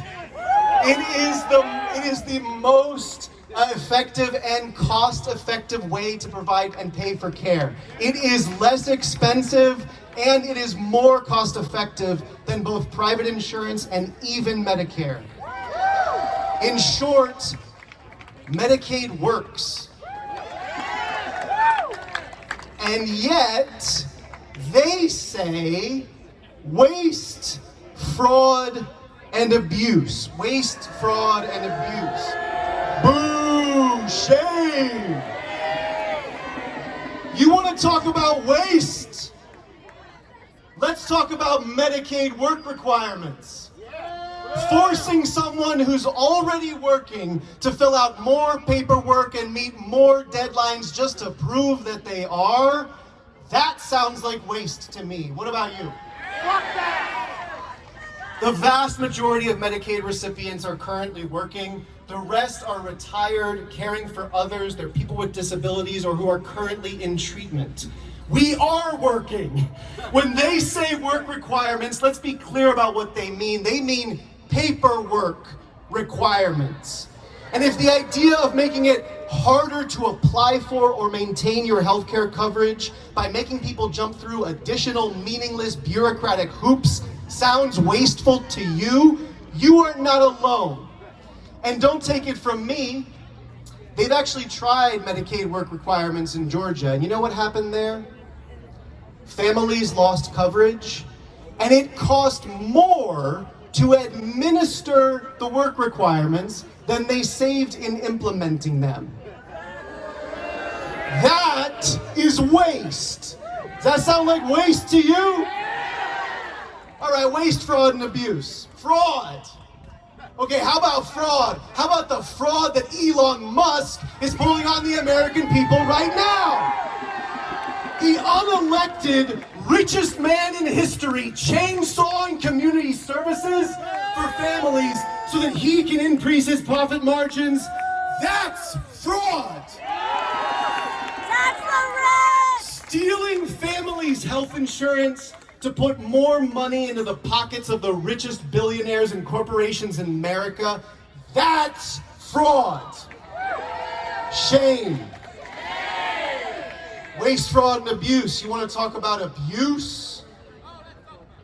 What about the abuse of ripping healthcare and mental health services away from children? What about the abuse of ripping away in-home services to allow seniors to age with dignity in their own communities? What about stripping away prenatal, postnatal, maternal health services for millions of families? That's abuse. If you want to find waste, fraud, and abuse in America, you don't gotta look far. But you shouldn't be looking at hard-working Medicaid recipients. We should be talking about the bosses and billionaires at the top who exploit our good work and our values to make a quick buck. We should be talking about the corporate tax dodgers and the extractors who will burn this world to the ground if it means an uptick in their private stock portfolio. When they scapegoat working people, when they say waste, fraud, and abuse, when they say Medicaid work requirements, you should hear what they mean. They mean less for us and more for themselves. Higher profits for them and less for everybody else. But we're not gonna take it. Are you gonna take it? I am honored and proud to be here with you in this fight. SEIU is with you every step of the way, and we are not gonna let up. We will keep fighting in the streets, in the halls of Congress, and anywhere decisions that are made are gonna affect working people. We are with you, and we're not gonna stop. When they say cutbacks, we say fight back. Cutbacks! Fight back! Cutbacks! Fight back! Cutbacks! Fight back! Keep the fight going! We have our last speaker, and we say, hands off, jobs and unions. Seth Anderson-Oberman is here. He's the Executive Director of Reclaim Philadelphia. Reclaim is committed to building community power to win change, reclaim government for the people, and advance economic, racial, and gender justice. Seth grew up in the Brickyard section of Germantown, the son of working-class black mother and a Jewish father, who earned his living with his hands. Seth has a long, deep history organizing communities in Philadelphia. He's helped forge a broad, multiracial coalition at Temple University to help fight gentrification. Seth, thank you for being here. Good afternoon, Philadelphia! You guys are the faithful. Thank you for sticking around and staying to the last minute. Unions for all! My name is Seth Anderson-Oberman, and I'm proud to be the first Black Executive Director of Reclaim Philadelphia. I'm proud to be a father of 2 incredible black children and a husband to an amazing black woman who challenges and supports me every step of our journey together. I'm here today to fight for my children, to fight for their future, for their right to belong, to thrive, to grow old with dignity in a city and a country that sees them and values the beautiful contributions that they will make to our shared humanity.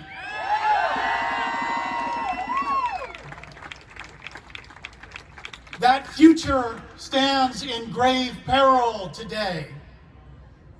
For today we gather with one message that must echo from every corner of this nation.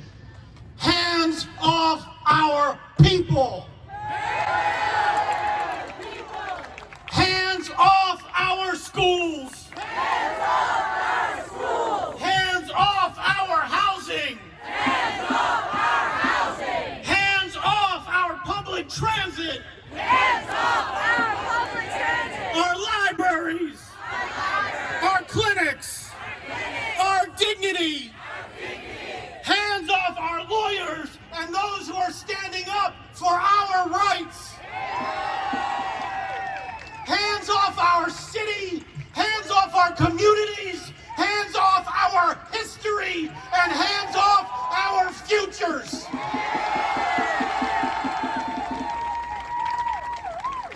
Because make no mistake, what we are facing now is a full-on assault from the billionaire class, led by Donald Trump, Elon Musk, and a growing fascist movement that wants to turn this country into a playground for the rich and a work camp for the rest of us. They're slashing Medicaid and SNAP, funding for housing and education.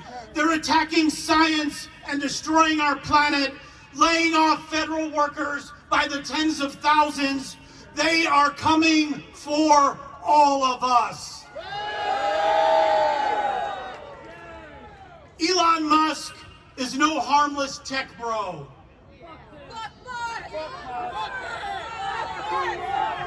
Fuck him.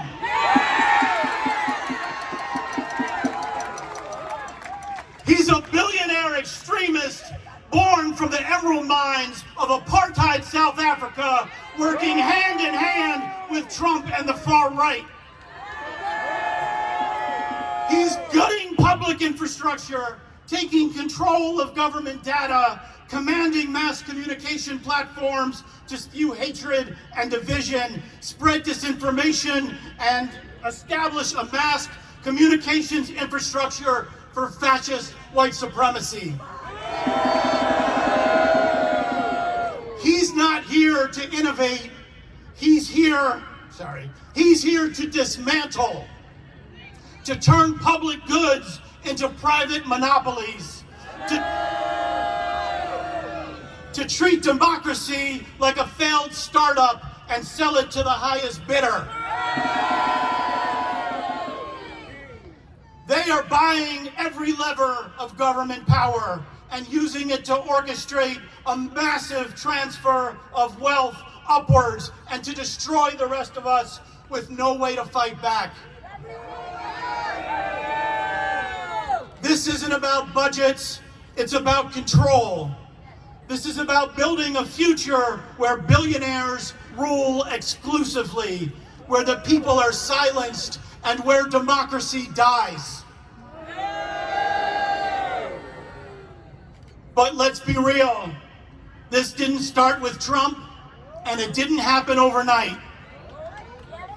And if we're going to figure out a solution, if we're going to get out of this mess, we need to accurately diagnose the problem so that we can take proper corrective action.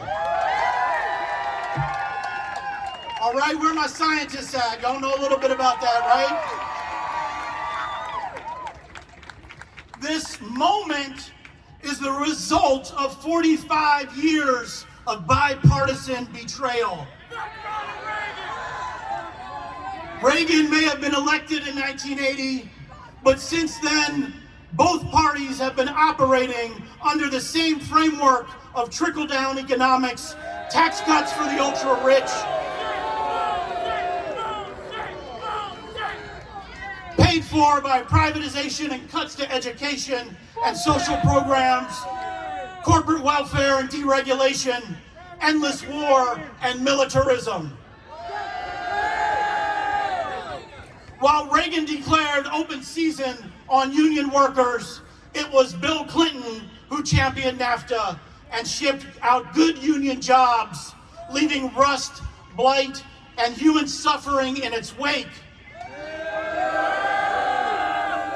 And when Reagan pushed the racist war on drugs It was the Dems who passed the crime bill and expanded mass incarceration. Democrats voted for the Patriot Act, for endless war. They bailed out Wall Street in 2008 while black and brown homeowners lost everything. They've stood by genocide in Gaza, and here at home, they've handed city after city to developers, cops, and corporations. Fascism isn't something that happens all at once. It happens little by little, with every accommodation to racism and corporate power. Every little attack on our rights that gets bargained away in a budget bill, every act of privatization, every expansion of militarism and unchecked police authority. Democrats haven't fought the emergence of fascism, they've enabled it. They've cleared the path. Right here in Philadelphia, Democratic leaders pushed a $900 million stadium deal for billionaires against the overwhelming will of residents of this city.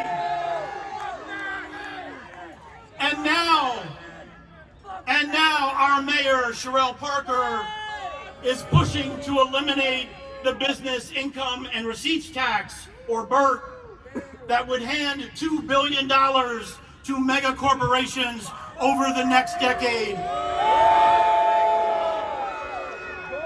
Money that should be funding our schools, that should be funding SEPTA, that should be funding housing and mental health care and libraries. Instead, they want to give it away to those who already have too much, while raising taxes on local business owners in our neighborhoods. Barbershops, daycare centers, nail salons, restaurants, the lifeblood of our communities. And at the very moment when our federal funding is being eviscerated to pay for more tax cuts for billionaires, that's not a budget plan, it's a blueprint for abandonment, for more gentrification, and for community displacement. It's a guarantee of austerity budgets for years to come. We should be raising local taxes on big corporations to make them pay, to make them pay their fair share and close the federal gap, not piling on. And now, Trump and his fascist movement are launching a full-scale attack on diversity, equity, and inclusion. DEI programs, affirmative action, and every hard-fought gain won by the civil rights movements. They want to erase our stories, erase our progress, erase the people who've led every push for a more just America. These attacks are not random. They are strategic, thought out, and part of a larger project of white supremacy. A project that seeks to rewrite history, rehabilitate slavers, and erase the truth that black people have been at the center of every movement to expand democracy in this country.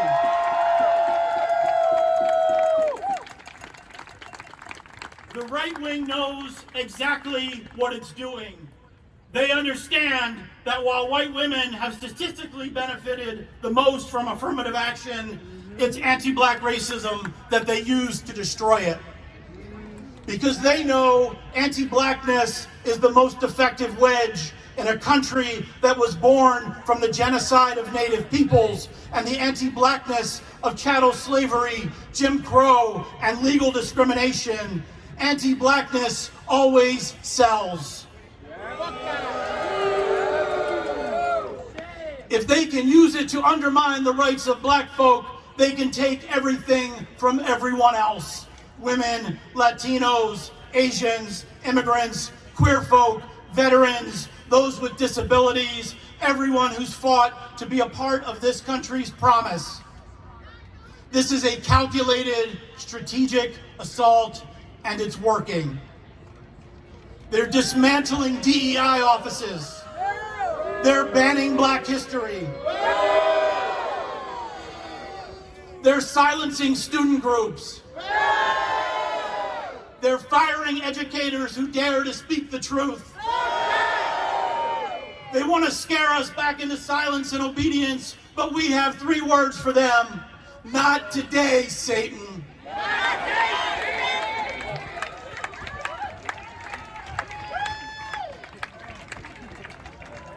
That means if we're serious about building a multiracial, inclusive democracy, we must center the fight against anti-Blackness in the efforts to build real unity.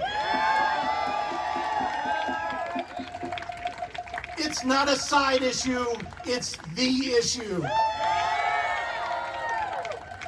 Because they divide us in order to conquer us. They weaponize race, they weaponize gender, they weaponize immigration, they weaponize class, sexuality, and party politics because they know if we're fighting each other, we're not fighting them. But we're not falling for it anymore. Today, that ends. We see each other. We stand with each other. We know that our liberation is bound together. And that when we fight side by side, we win.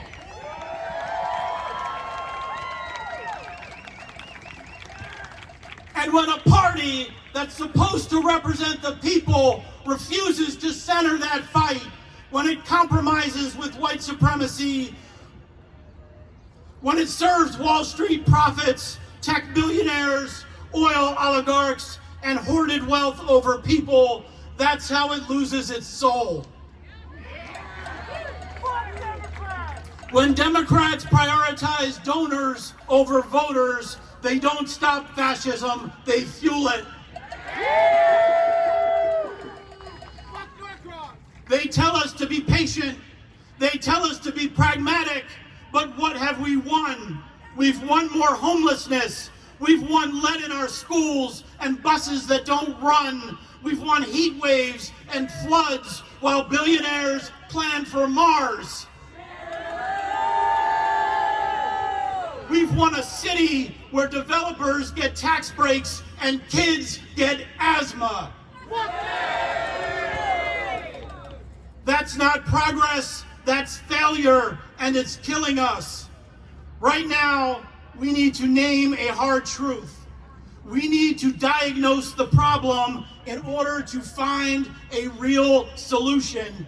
The Democratic Party has lost its soul and its way.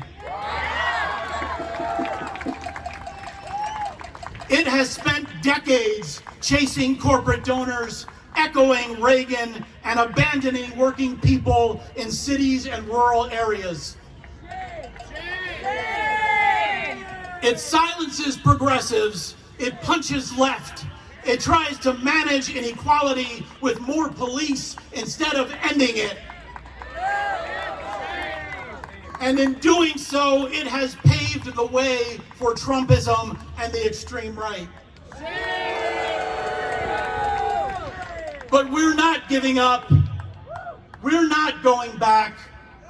We're not begging for crumbs.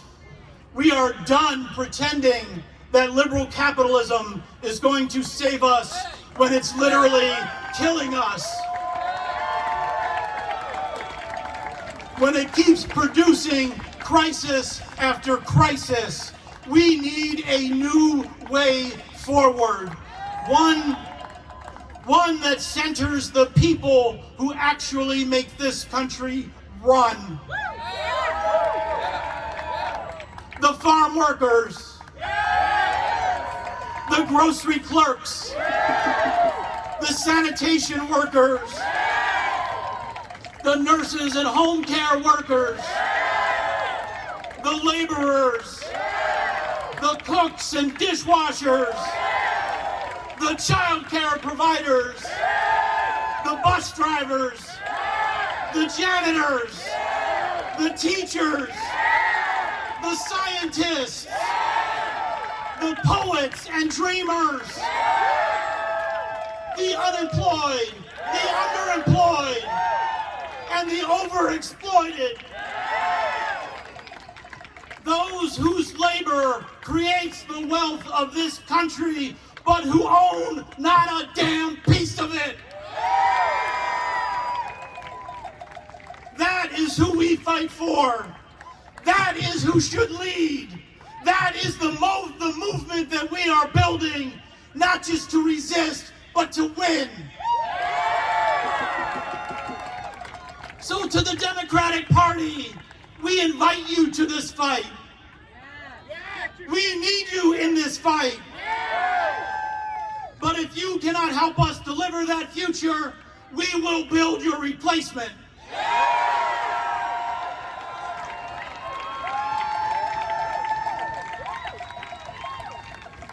With joy, with clarity, and with the unstoppable power of people who know our own value and who believe in our ability to win justice for all of God's children. We are not waiting and we are not asking permission. Because when we say hands off, we're not just saying no. We're saying yes to something better. Yes to our humanity. Yes to our solidarity. Yes to our dignity. Yes to peace. Yes to our planet. Yes to a future where power flows from the people and not from billionaires. So let's organize. Let's fight. Let's build. And let it be known that we're not going anywhere. We are just getting started. It's time to stop imagining the apocalypse and start imagining the revolution. Thank you. I love you, Philadelphia. I'll see you in the streets.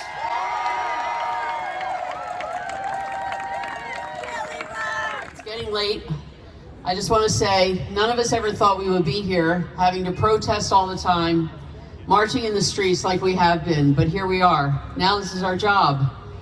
Because we're all here, we are all there is, as you've heard. We are all there is at this point. We are it. We must keep pushing back against this administration, which is destroying our democracy and our very country from the inside out. As Nancy Pelosi said, the times have found us, and here we are. But the good thing is, research shows that if we keep it up and we increase our numbers, this works. We don't do this just for anything. This works. And the other good news is that we are in this together. We are not alone. Look at this crowd. Look at the crowd earlier. And there are 1,100 other protests right now around the country. That's right. We are together to support each other, and we are together in protests. We are together in the work we need to do. And together we will stay strong and fight back against this dismantling of our country. We say, hands off. So what do? We take more action. The Republicans are waiting for us to get tired and to just stay home and give up. We need to show that we are not giving up. All right, let's get the work done. Thank you for being here. Thank you for being with all of us. This has been